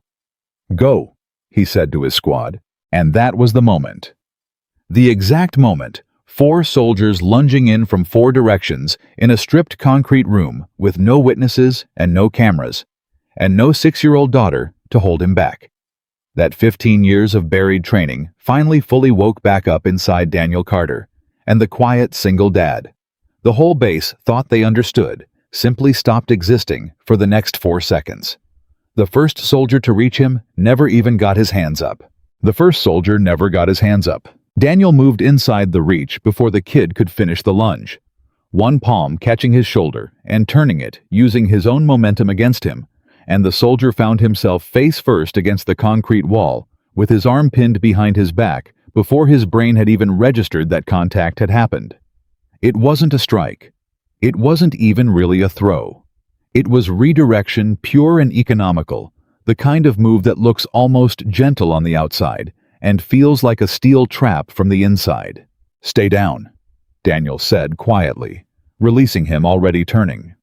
The second soldier came from the left, faster, angrier, throwing a real punch this time, instead of a restraint hold, because whatever had been a training exercise 30 seconds ago had already stopped being, that the moment Marcus said, "Go." Daniel caught the punch the same way he'd caught it in the hook that started this whole story, palm flat, no flinch, the fist stopping dead 6 inches from his own jaw like it had hit glass. For one full second, nobody in the room breathed. Then, Daniel turned the wrist just slightly, just enough, and the soldier dropped to one knee with a gasp that had more shock in it than pain. "2 down," Daniel said, and his voice hadn't changed at all, still flat, still sounding absurdly like a man reading off a grocery list. "Marcus, last chance, call it." Marcus didn't call it. Marcus, standing at the edge of the room with his jaw locked and his pride bleeding out through every pore, watched his 3rd and 4th men close in from opposite sides, a pincer textbook, the kind of coordinated attack that should have worked against anyone who wasn't what Daniel Carter actually was. It didn't work. Daniel dropped low, let the 3rd soldier's grab sail over his shoulder, used the man's own forward momentum to spin him directly into the path of the 4th, and for one absurd, almost comic half-second, 2 trained United States soldiers collided with each other, instead of with Daniel stumbling apart, disoriented, while Daniel simply stepped back out of the tangle, with his hands still open, still empty, still not having thrown a single strike. Silence dropped over the room like a blanket. Doyle was on one knee, cradling his shoulder. The second soldier sat against the wall, flexing his wrist, staring at Daniel like he'd just watched a magic trick he desperately needed explained. The other 2 were untangling themselves from each other, faces burning red, refusing to meet anyone's eyes. 4 trained soldiers. Under 15 seconds. Not one of them had landed a single blow. Marcus stood alone at the edge of it all, and something in his chest. The same something that had been building since Saturday's smoke and fire, the same something that had driven him through records offices and late-night phone calls and a week of sleepless nights, finally completely broke. "You..." Marcus said, voice shaking now, all the earlier control gone. You could have hurt them, actually hurt them, and you didn't even try. No, Daniel said quietly. I didn't. Why not? Daniel looked at him for a long moment, and something passed across his face that wasn't anger at all. Something closer to grief, old and worn smooth by years of carrying it. Because I already know what it costs to actually hurt someone, Marcus. I've paid that price more times than you'll ever understand. I'm not going to pay it again over a training room full of kids who don't know any better. He glanced at Doyle, still cradling his shoulder. He'll be fine in 10 minutes. Ice it, all of you. That's the only thing you're taking out of here today. Marcus's hands were shaking. Not from fear, or not only from fear. From something closer to a dam breaking weeks of manufactured certainty, collapsing all at once under the weight of 30 seconds of evidence he could no longer argue with. Who are you? He said, and this time it wasn't a challenge. It wasn't even really a question. It came out low, almost broken. Who are you really, Carter? Before Daniel could answer, if he was even going to answer, the door at the far end of the training room opened, and every head in the room turned toward it at once. Drew. The man who walked in wore no visible rank, no uniform at all, just a gray suit that looked wrong in a concrete training facility, and a face that had gone through enough sun and dust over enough years to look permanently weathered, no matter what he was wearing. He was maybe 60, silver-haired, moving with the unhurried economy of a man who had spent decades not needing to hurry for anyone. Daniel went very still. Colonel Whitfield, he said, and something in his voice cracked slightly on the name surprise, and underneath it, something warmer. Something that looked for just a second, almost like relief. Retired now, the man said, walking further into the room, eyes sweeping over the scene, 4 young soldiers on the ground or against the wall. A training exercise clearly gone sideways, and Daniel standing in the middle of it, untouched. Though I suppose the title still opens doors when I need it to, which apparently I did. His eyes landed on Marcus. You're the sergeant who requested a joint training drill with a decommissioned facility and no observation cameras 4 days after a base-wide incident involving classified adjacent equipment. That request crossed a desk that flagged your target's name, and it landed on my phone 40 minutes later. Care to explain that to me, son? Marcus's mouth opened. Nothing came out. That's what I thought, Whitfield said, not unkindly, and turned to Daniel with an expression that shifted entirely. Something old and fond and heavy with history all at once. Hello, Dan. You didn't need to come out here, Daniel said quietly. I had it handled. I can see that. Whitfield glanced pointedly at the 4 young men still recovering their composure on the floor. Though I'd argue handled is doing some real heavy lifting in that sentence. He turned fully to face the room, and something in his posture changed, the easy warmth replaced by a hard, commanding authority that made every soldier in that space instinctively straighten, even Marcus, even without a word being spoken yet. Everybody up, now. They scrambled to their feet. Doyle winced, favoring his shoulder, but stood. You want to know who this man is? Whitfield said, and it wasn't a question. It was a statement aimed directly at Marcus, cutting through him like he'd read every thought in his head over the last week. Sergeant Reed, is it? You've spent the better part of a week pulling threads on a sealed federal record, making calls to old academy contacts, requesting favors from records clerks who had no business granting them. All of that effort, all of that risk to your own career for what? To satisfy your own ego about a man who saved a field full of children while your squad stood frozen. Marcus's face went white. Sir, I'm not finished. Whitfield's voice didn't rise, but it filled the room completely. You want to know who Daniel Carter is? Fine. I'm going to tell you because apparently you've earned the truth the hard way by nearly getting one of your own men's shoulder dislocated trying to dig it up yourself. He glanced at Daniel. You good with that, Dan, or you want to keep carrying this alone? Daniel was quiet for a long moment. Ellie's face flashed behind his eyes. The question she'd asked 2 nights ago. Is it true you used to kill people? And the way he'd told her, I'm not a hero, baby. I'm just a dad. He thought about the rumors already spreading through the base, half true, half nonsense, growing more distorted by the day, and he thought about how much worse it would get if this stayed a secret instead of becoming a fact people could actually understand. "Tell them," Daniel said, finally quiet, tired. "Might as well be accurate." Whitfield nodded once and turned back to the room. 14 years ago. He said Daniel Carter was the team leader of a unit most of you have never heard of and never will hear the full designation of, because most of what they did remains classified to this day. Unofficially, the men who served alongside him called it Ghost Company. Officially, it didn't exist. He paused, letting that land. "I commanded the operation they answered to.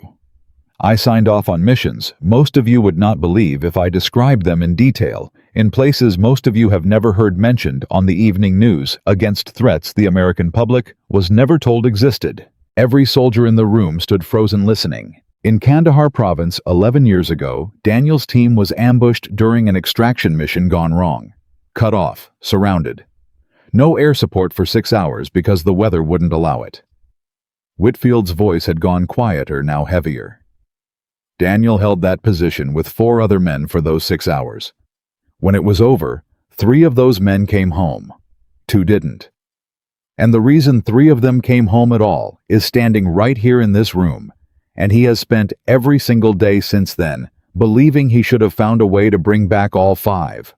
Daniel's jaw was tight, his eyes fixed on some middle distance, and for the first time since the confrontation started, the composure he'd maintained through the entire ordeal cracked just slightly at the edges. He left the service 2 years after that. Whitfield continued.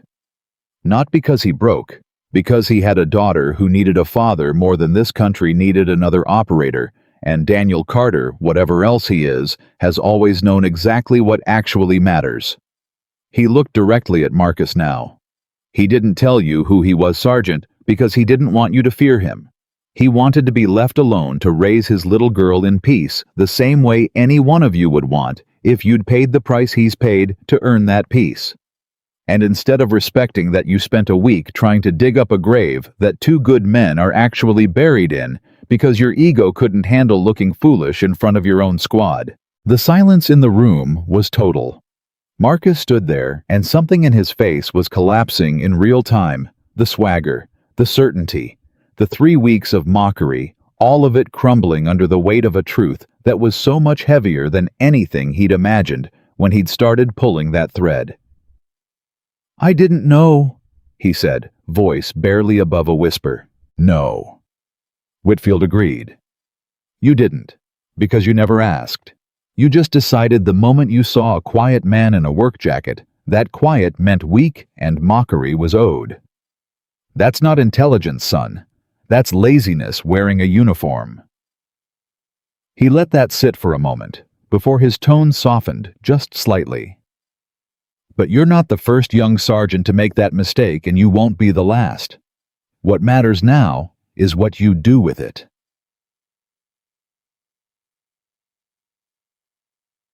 Nobody spoke for a long moment. Doyle was staring at Daniel like he was seeing him for the first time, which, in a way, he was. The other soldiers had gone quiet, chastened the earlier bravado completely gone. "Colonel," Daniel said finally, "I appreciate you coming out here, but I don't need this to become a whole production. I just want to go home to my daughter." "I know, Dan." Whitfield's voice gentled considerably, turning back toward his old friend, and something passed between them that looked less like commander and subordinate now, and more like 2 men who'd survived something together that neither of them would ever fully explain to anyone who hadn't been there. "But I think Sergeant Reed here owes you a conversation you 2 haven't had yet.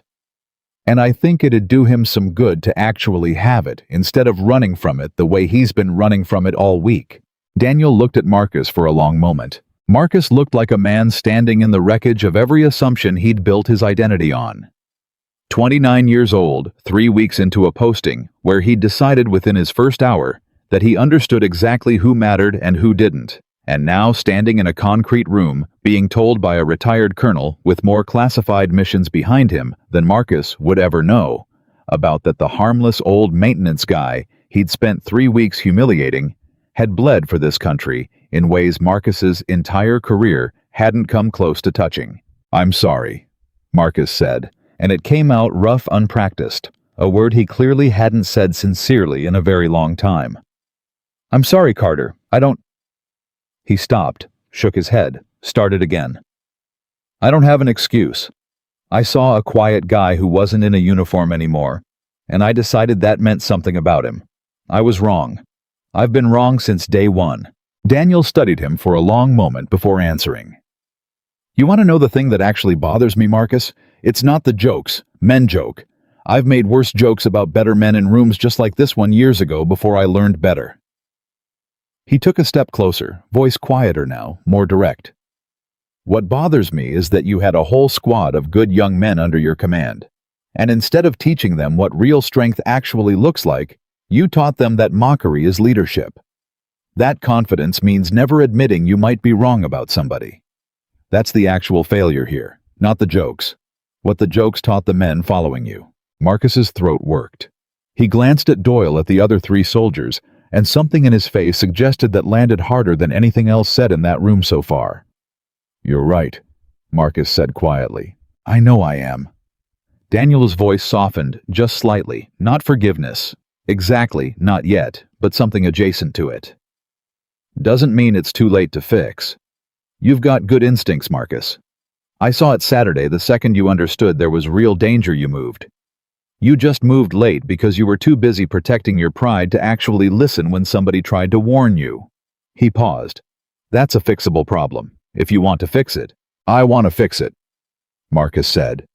And for the first time in 3 weeks, there wasn't an ounce of performance in his voice.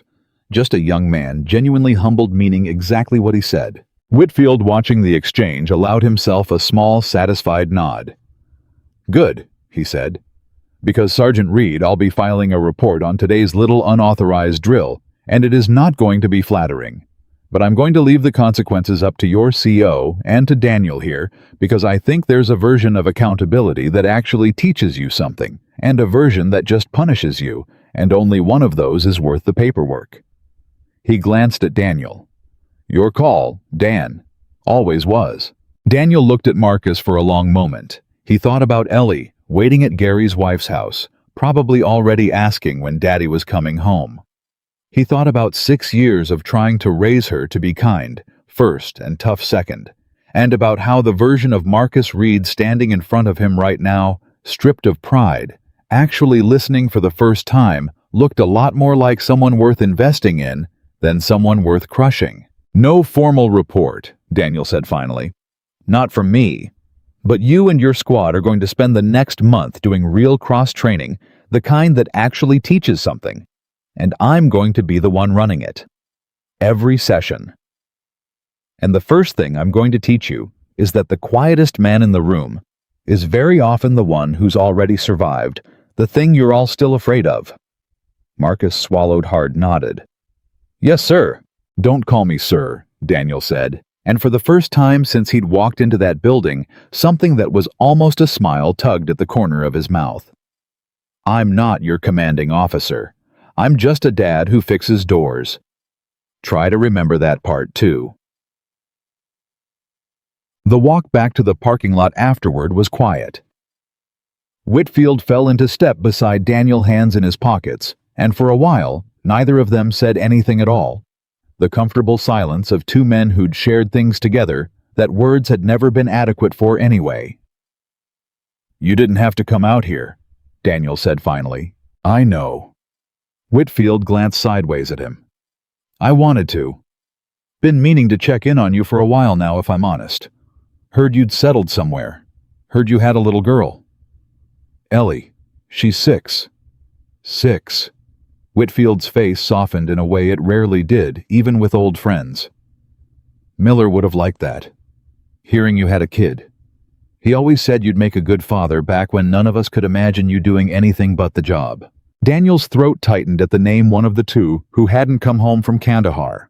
A name Daniel still carried the way you carry a stone in your pocket, present in every quiet moment, even when you're not thinking about it directly.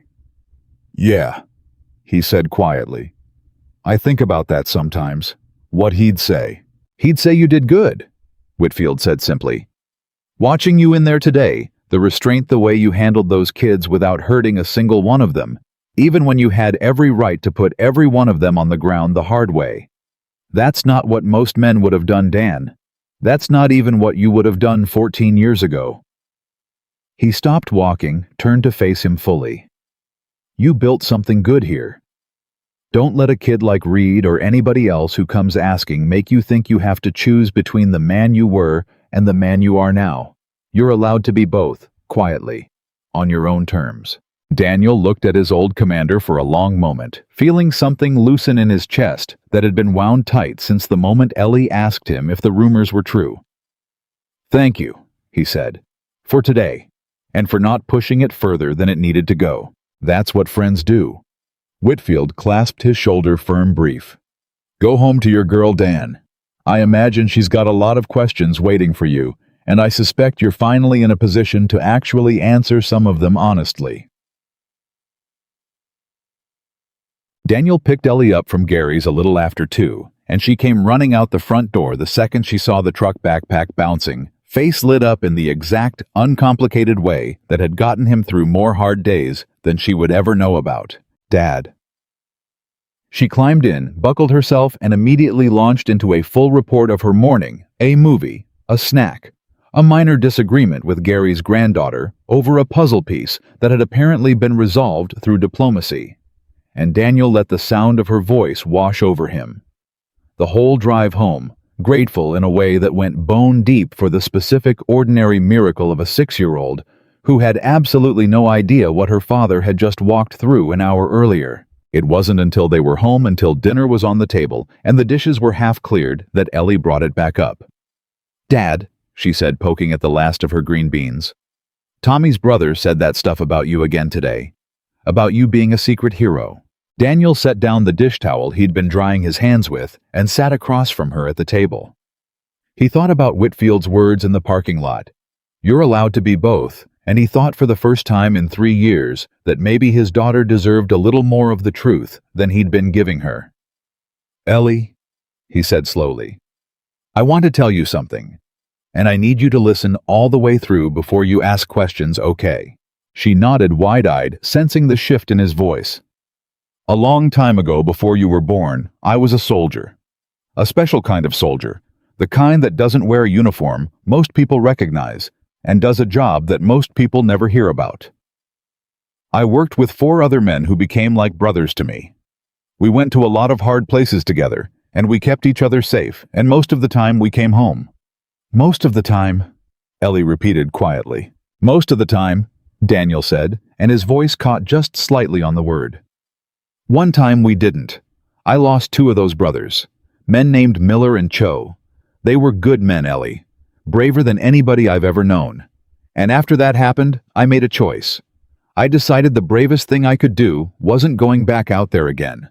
It was coming home and being your dad and making sure you never had to grow up the way some kids do, worrying every single day whether their parent was coming back. Ellie was quiet for a long moment, processing this in the careful, serious way 6-year-olds sometimes surprise you with. Is that why you never talk about it? That's why. It's not because I'm ashamed, baby. It's because some of it still hurts even after a long time, and because being your dad matters more to me than anything I did before you existed. He reached across the table, took her small hand in his. You're not the daughter of somebody dangerous. You're the daughter of somebody who decided a long time ago that loving you was worth more than anything else he could ever be. Ellie's eyes were wet, but she nodded slow and solemn and squeezed his hand back. I think you're the best dad, she said simply, even if you used to be secret. Daniel laughed a real laugh, warm and a little broken at the edges, and pulled her into a hug across the table, holding her the way he'd held her in the field a week ago. Except this time, there was no smoke, no crate. No danger at all. Just a father and a daughter, and a truth finally spoken out loud after 3 years of careful silence. He didn't know yet that this conversation, this exact quiet Saturday evening, was about to become the thing that mattered most, when everything else on that base finally fully changed. That the story of what happened in that concrete training room would spread the way stories do, faster and more accurately. This time carried not by rumor, but by 5 soldiers who had actually been there and had actually seen the truth with their own eyes. He didn't know that Marcus Reed, driving back to his own quarters that same evening, would sit alone for a long time with his hands on the wheel, replaying Whitfield's words and Daniel's restraint, and the particular humbling shame of having been wrong about a man in every single way that mattered, and that somewhere in that quiet, painful reckoning, something in Marcus would begin slowly to change for good. And he certainly didn't know that in 1 month, standing in that same concrete training room, teaching that same squad, the first real lesson about strength he'd promised them, Daniel Carter would look out at a room full of young soldiers actually listening, really listening for the first time, and feel something settle in his chest that he hadn't felt since Kandahar. Something that felt unmistakably like peace. The month that followed didn't feel like punishment to Marcus Reed. It felt like the first real training he'd had in his entire career. Every Tuesday and Thursday morning, 0600 sharp Daniel showed up at that same concrete building on the northern edge of the base, and every session started the exact same way. Not with drills, not with technique, but with Daniel standing in front of 5 young soldiers and asking them quietly to tell him something true about themselves that had nothing to do with rank. The first week, nobody talked. They just stood there, awkward, waiting for the catch. "There's no catch," Daniel told them, arms crossed, patient, the way he was patient with Ellie when she was learning something hard. "I'm not trying to embarrass anybody. I'm trying to teach you that the men standing next to you in a real fight are the only thing keeping you alive, and you can't trust a man you don't actually know." Doyle broke first week too, told the group haltingly that his father had walked out when he was 9, and that he'd joined the army mostly to prove to a man who'd never see it that he'd amounted to something anyway. Daniel didn't say much after that, just nodded and said, "Thank you for trusting us with that," and moved into the day's technique work like it was nothing but something shifted in that room after Doyle spoke. The other 3 followed slower, more guarded, but they followed. Marcus held out the longest. It wasn't until week 3, a cold gray Thursday, with rain drumming steady on the roof, that Marcus finally opened his mouth in front of the group and said the thing he'd been carrying since he was 22 years old. "My old man made major by 30, he said, staring at a spot on the floor instead of at anyone's face. "Full bird colonel by 45. Man's got a chest full of ribbons and a wall full of citations, and every single conversation I've had with him since I enlisted has started with him asking what rank I'm at now. Like that's the only thing that tells him whether I turned out worth anything." He exhaled hard, jaw tight. "I've spent my whole career trying to be fast enough, sharp enough, hard enough that maybe one day he'd stop asking that question first. And instead, I ended up humiliating a good man in front of his own daughter because he made me feel small for a week, and being made to feel small is the one thing I can't stand." The room was quiet. Daniel let it stay quiet for a moment, the way he always did, giving the words room to actually land instead of rushing to smooth them over. "You know what the strongest men I ever served with had in common, Marcus?" Daniel said finally. "Not one of them needed anybody to feel small so they could feel tall. The ones who needed that, the loud ones, the ones always looking for a fight to prove something, those were the guys who got other people killed. Not because they were bad soldiers, because they were fighting the wrong war, fighting their own fathers instead of fighting the actual threat in front of them." He looked directly at Marcus. "You've got real instincts, son. I've told you that before and I meant it. But instincts without peace inside you just turn into a man who can't stop proving things. And that gets people hurt eventually. It almost got your own soldier's shoulder torn up in this exact room." Marcus's throat worked. "So what do I do with it?" "You let it go," Daniel said simply. "Not all at once. You won't wake up tomorrow fixed. But every single day you get a choice: lead because you're trying to prove something, or lead because you actually care what happens to the men following you. Do that enough days in a row, eventually it stops being a choice. It just becomes who you are." Marcus didn't say anything else that day. But something in his shoulders had eased by the time the session ended, some weight set down that he'd apparently been carrying since long before he ever set foot on Fort Hawthorne. By week 4, the change in Marcus wasn't subtle anymore. Word moved through the base the way word always does, not through any announcement, just through the accumulated weight of small things noticed by people paying attention. He stopped raising his voice at Doyle over minor mistakes. Started asking his squad questions instead of issuing corrections. Started, of all things, showing up early to help Gary's crew load supply trucks on mornings when maintenance was short-handed.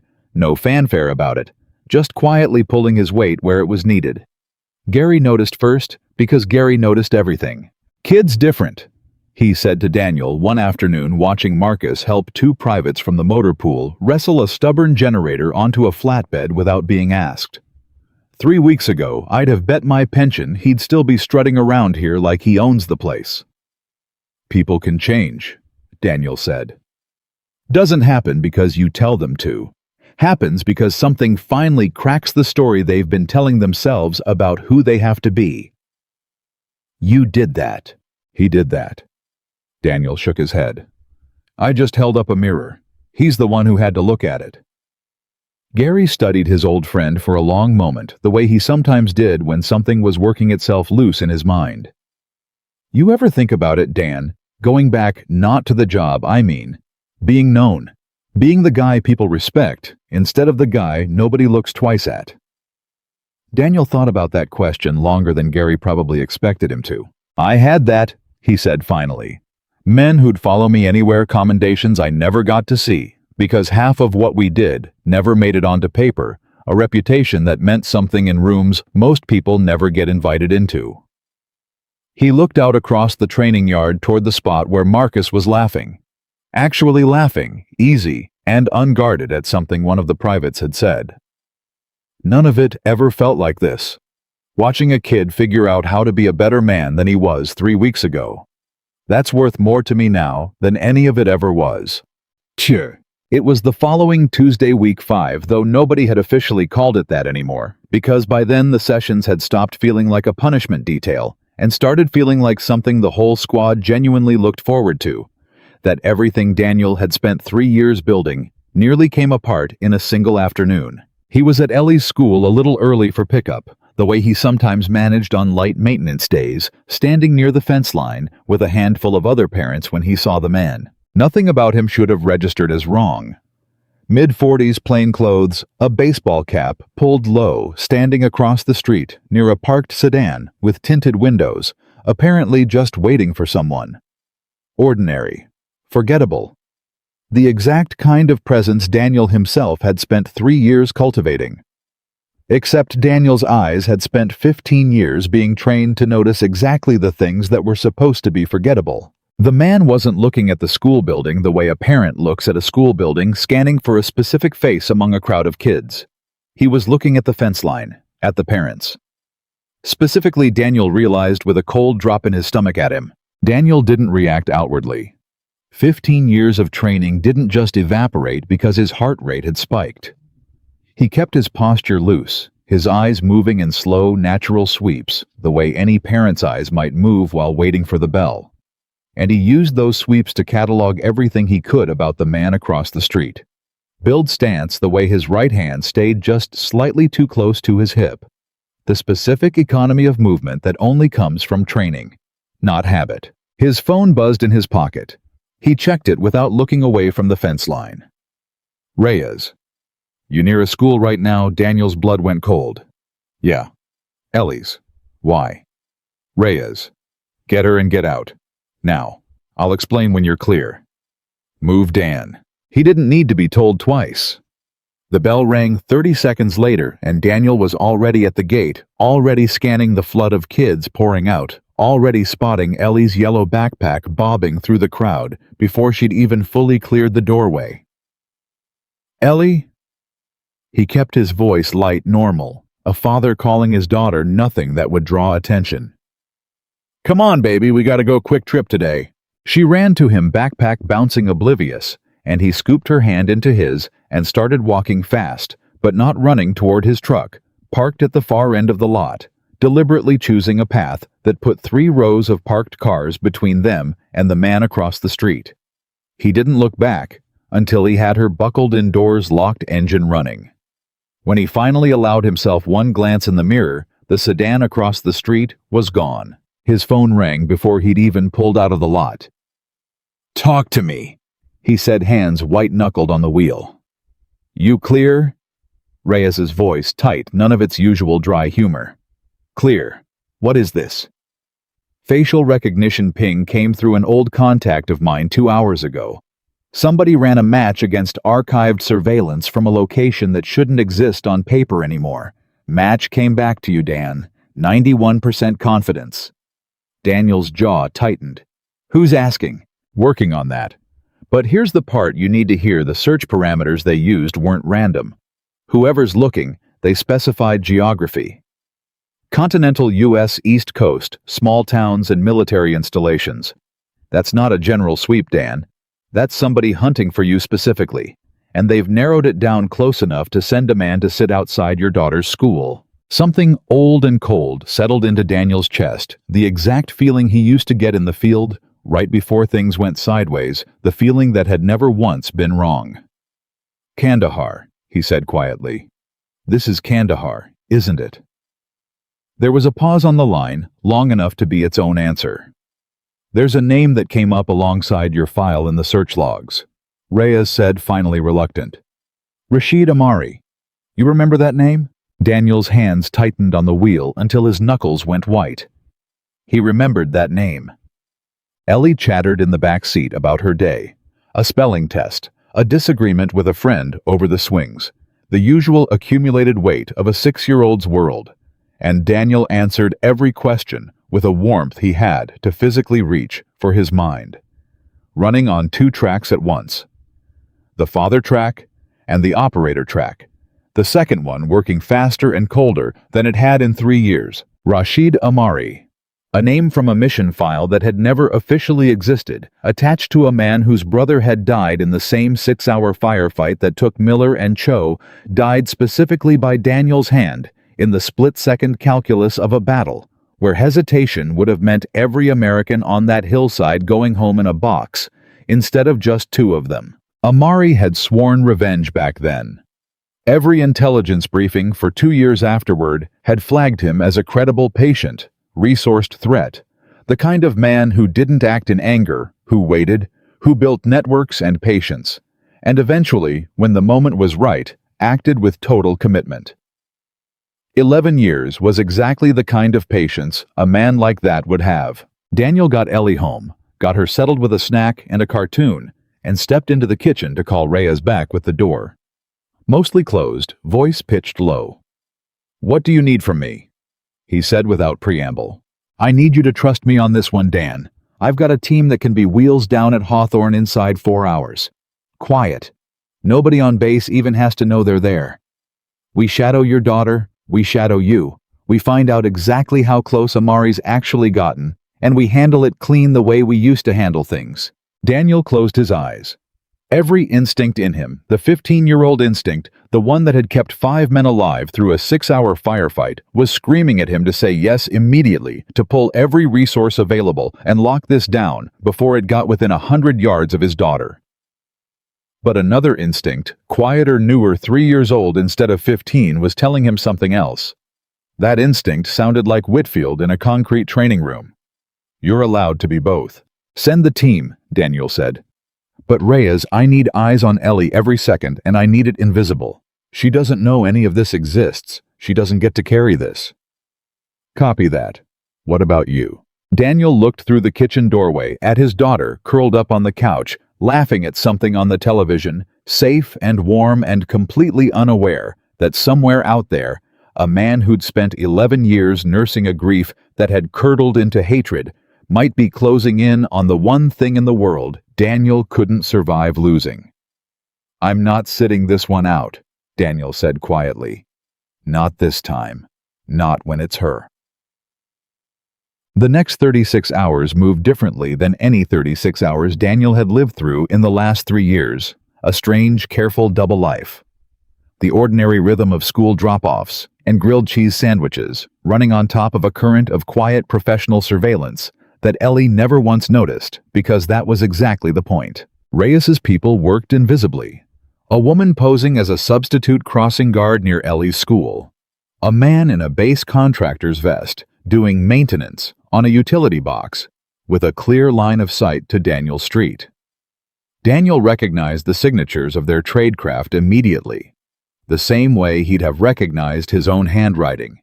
And it steadied something in him to know the perimeter was covered by people who actually knew what they were doing. It was Marcus, of all people, who ended up being the one who noticed something was wrong first. Wednesday morning mid-session, Marcus caught Daniel checking his phone for the 4th time in 20 minutes. Small, controlled glances. The kind of checking that wouldn't have registered to anyone who hadn't spent 5 weeks learning to actually read the man in front of them. "You good?" Marcus asked quietly, pulling him aside after the session, while the rest of the squad broke down equipment. "Fine," Daniel said, automatic. Marcus studied him a moment longer, and something in his face 5 weeks removed from the arrogant kid who'd mocked a working father for existing had settled into something steadier, more perceptive. "You taught us that quiet doesn't mean nothing's happening underneath it," he said. "Might want to take your own advice, sir. What's going on?" Daniel almost brushed it off. Almost told him it was nothing, the same automatic deflection he'd used on Gary for 3 years. But something about Marcus's face, genuinely worried, now genuinely present 5 weeks of hard-won growth standing right there in front of him, made Daniel reconsider. "There's a threat," he said quietly. "Old, from before. Might be closing in on my family. I've got people handling it, but..." He exhaled hard. "It's Ellie. That's the part I can't put down, Marcus. Everything else I know how to handle. This one's got my hands shaking, and they haven't shaken like this in years." Marcus was quiet for a moment, processing that, and then he did something that surprised them both. "Let us help. This isn't a training exercise, Marcus. This is real. I know it's real." Marcus's voice was steady, certain in a way it hadn't been certain about anything 5 weeks ago. "You spent a month teaching us what it actually looks like to protect the people around you instead of protecting your own pride. You think we learned that just to sit on the sidelines the one time it actually matters?" He glanced back at his squad, Doyle and the others, already watching the conversation with the particular attentiveness of men who could tell something serious was happening. "We're not Ghost Company. We're not what you used to have, but we're what's actually here right now, and we're not nothing, sir. Let us stand a post. Let us watch a corner. Whatever you need." Daniel looked at the 5 young men in front of him, soldiers, who 3 weeks ago he'd been ready to write off as a lost cause, standing now with a seriousness in their eyes that told him something real had actually taken root during these sessions. "Okay," he said finally, something loosening in his chest. "Okay, here's what I need." The break came Thursday night, and it came the way most real dangers actually arrive, not with a dramatic confrontation, but with a single quiet piece of information that changed everything. Reyes called at 11 p.m., voice tight, in a way Daniel had learned over 15 years to take very seriously. "We've got a positive ID," Reyes said. "It's him. Amari. Facial rec confirmed off a gas station camera 4 miles from your house 2 hours ago." Daniel was already moving, already checking the lock on Ellie's bedroom door, already running through the mental checklist that had once kept 5 men alive on a hillside. "What's his play?" "Don't know yet. But Dan, we found something else. Property records. He's been renting a storage unit under an alias 11 miles out for the last 3 weeks. 3 weeks, Dan. That's before your daughter's school incident. This wasn't a man who just found you. This is a man who's been patient about finding you, and even more patient about deciding when to move. Storage unit." Daniel repeated, mind already working through what that meant, what a patient-resourced, grieving man might use 11 miles of quiet distance and 3 weeks of preparation for. "We're moving on it now. Local contacts got eyes on it as we speak." "I'm coming? Dan, you've got a 6-year-old asleep down the hall." "That's exactly why I'm coming," Daniel said, already grabbing his jacket, already dialing a second number before he'd even hung up the first call. "Gary, I need a favor. Can Ellie stay with you tonight right now?" Gary, to his credit, didn't ask a single question beyond, "How fast can you get her here?" And 20 minutes later, Daniel was carrying a half-asleep Ellie wrapped in a blanket into Gary's living room, murmuring reassurances about a work emergency that weren't entirely lies, watching her settle onto the guest bed with Gary's wife fussing over her the way grandmothers instinctively do for other people's children. "Whatever this is," Gary said quietly, walking Daniel back to the door. "You go handle it. She's safe here. You have my word." "I know," Daniel said. "That's the only reason I can walk out that door right now." His phone buzzed as he reached his truck. A text from Marcus. "Marcus squads assembled. Waiting on your word. Wherever this is, we're coming too." Daniel stared at the message for a long moment, feeling something shift permanently in his understanding of the young sergeant who'd once mocked him in front of 200 civilians. Storage facility off Route 9, 11 miles out. Stay back from the unit itself, but hold the perimeter. This is not a training drill. If it goes loud, you follow every instruction I give exactly, no hesitation. Clear, Marcus. Clear. We're moving.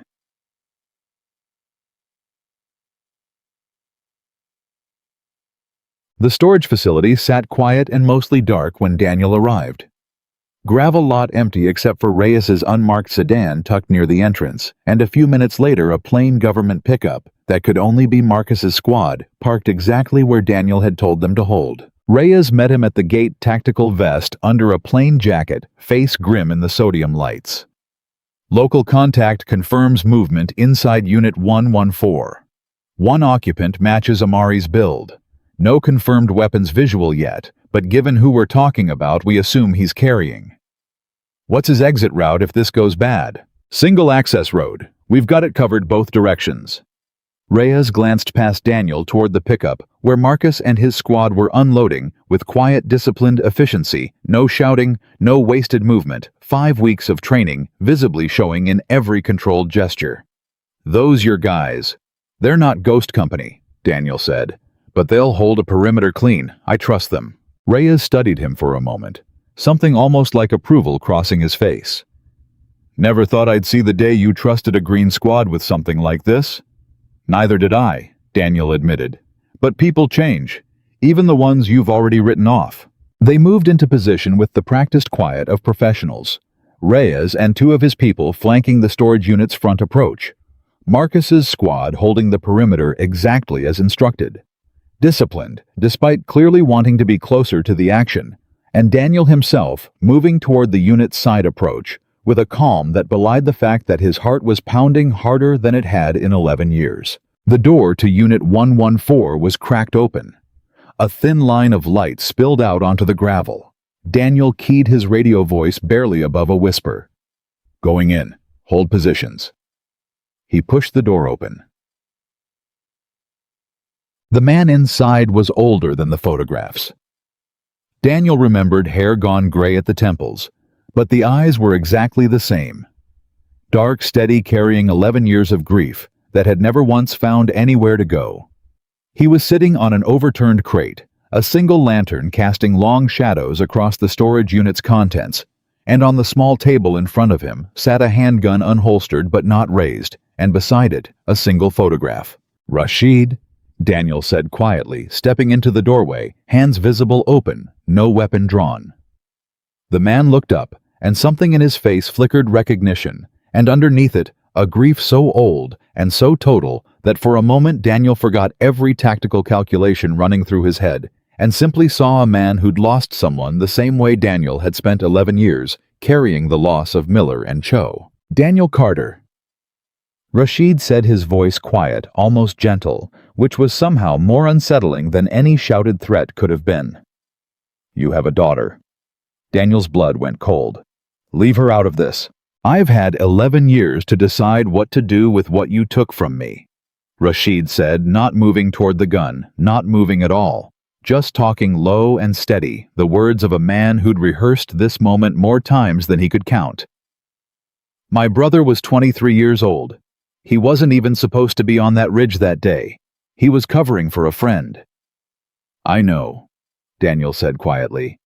"I've carried that every day for 11 years too." "Have you?" Rashid's eyes were wet now, catching the lantern light. "Because you got to go home. You got to raise a daughter. You got to build a whole life, while my brother rotted in the ground, and my mother cried herself to sleep for a decade. I found you 3 weeks ago, Carter.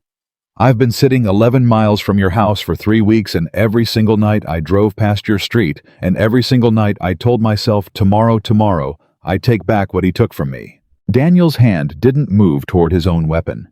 Every instinct told him to, but something older and steadier, something that had been growing in him for 3 years, the same instinct that had kept him from hurting a single one of Marcus's soldiers, even when he had every right to told him this moment needed something other than force.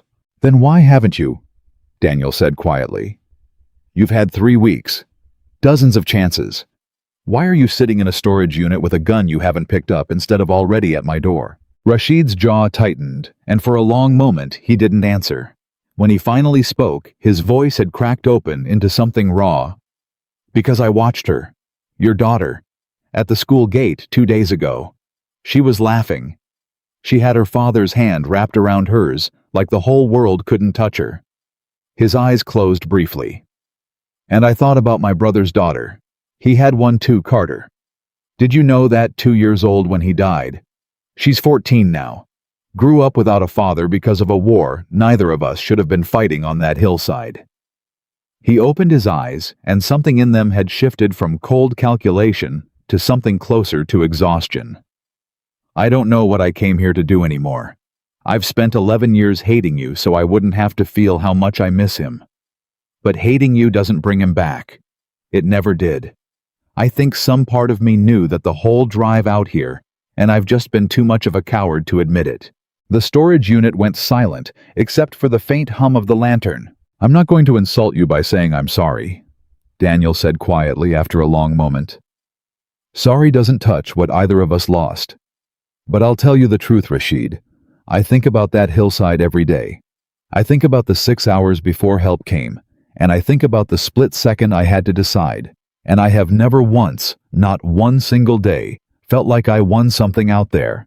I lost 2 of my own men. I took something from you I can't ever give back. The only thing I've figured out how to do with that weight is try to be a good man every single day since, because it's the only currency I've got left to pay toward a debt I can never actually clear. Rashid was crying now. Quiet, controlled tears, the kind a proud man allows himself only when something inside him has finally completely broken open. What happens now? He said.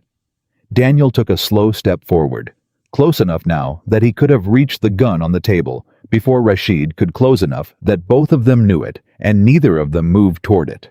Now you put that gun down, Daniel said gently. And you walk out of here with me, and we figure out how a grieving brother gets his life back, instead of ending it in a storage unit, 11 miles from a little girl who never did anything to deserve losing her father over a war that was never hers or mine to have started. For a long suspended moment, nothing happened. Then Rashid Amari reached out slow and pushed the gun across the table toward Daniel, and put his head in his hands, and wept. It took most of the night to sort out Reyes's team, handling it quietly, the way things like this always got handled. No headlines, no arrests that would ever appear in a public record. Just a careful, controlled resolution that ended with Rashid Amari in protective custody. Cooperating fully connected, eventually with resources that Reyes promised would actually help him rebuild something, instead of just disappearing into a system. Daniel didn't get home until nearly 4 in the morning, and Marcus was still there waiting by the truck in the gravel lot, having refused to leave until he saw Daniel walk out of that unit under his own power. "You good?" Marcus asked, and there was real concern in it, no performance left in his voice at all. "Yeah," Daniel said, and found somewhat to his own surprise that he meant it. "Yeah, I'm good. That guy, he have people looking for you. Is this over?"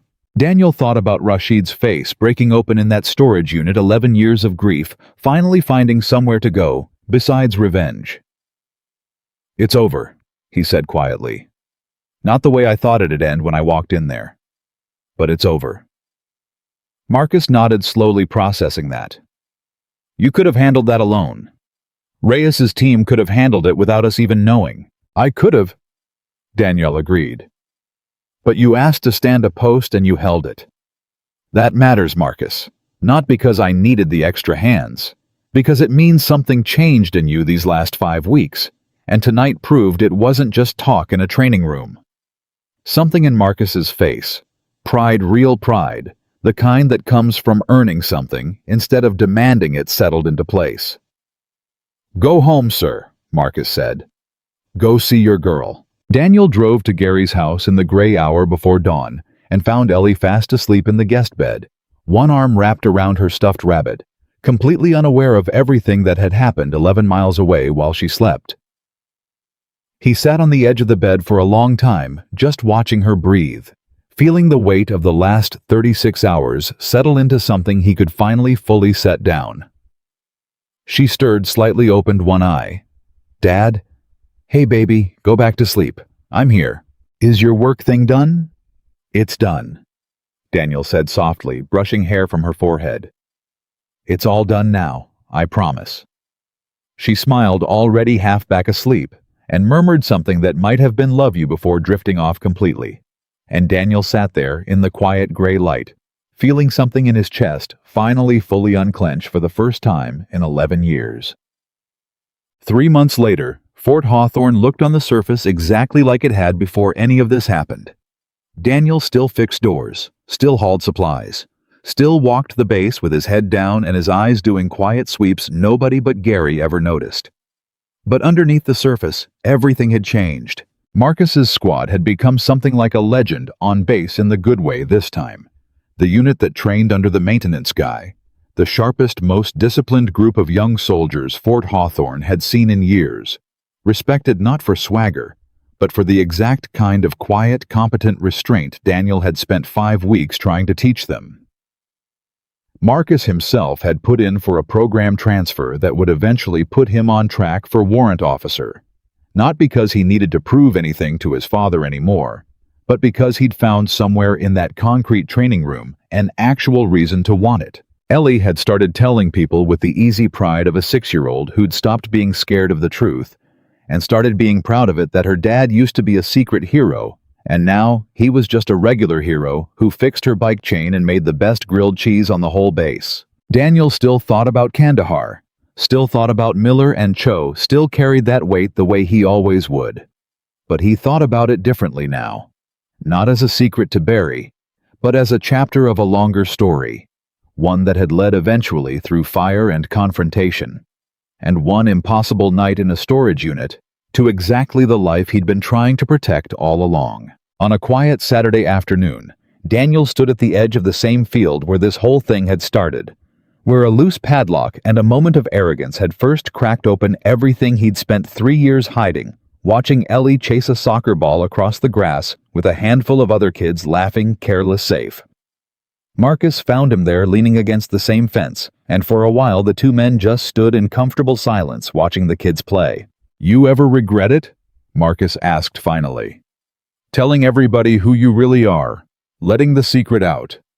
Daniel considered that for a long moment, watching his daughter kick the ball wide and laugh at her own mistake, utterly unbothered, utterly free. No, he said finally. Because the secret was never really protecting her. It was protecting me from having to be both halves of who I am at the same time. Turns out I didn't need to hide the soldier to be a good father. I just needed people around me who could handle knowing both were true.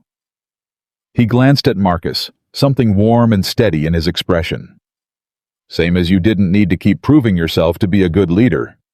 You just needed to stop being afraid of what happened if you let people see you were still learning. Marcus nodded slowly, watching Doyle jog past on the far side of the field, laughing with 2 other soldiers, the same young man who'd once mocked an old man on a ladder now carrying himself like someone who'd actually earned his place.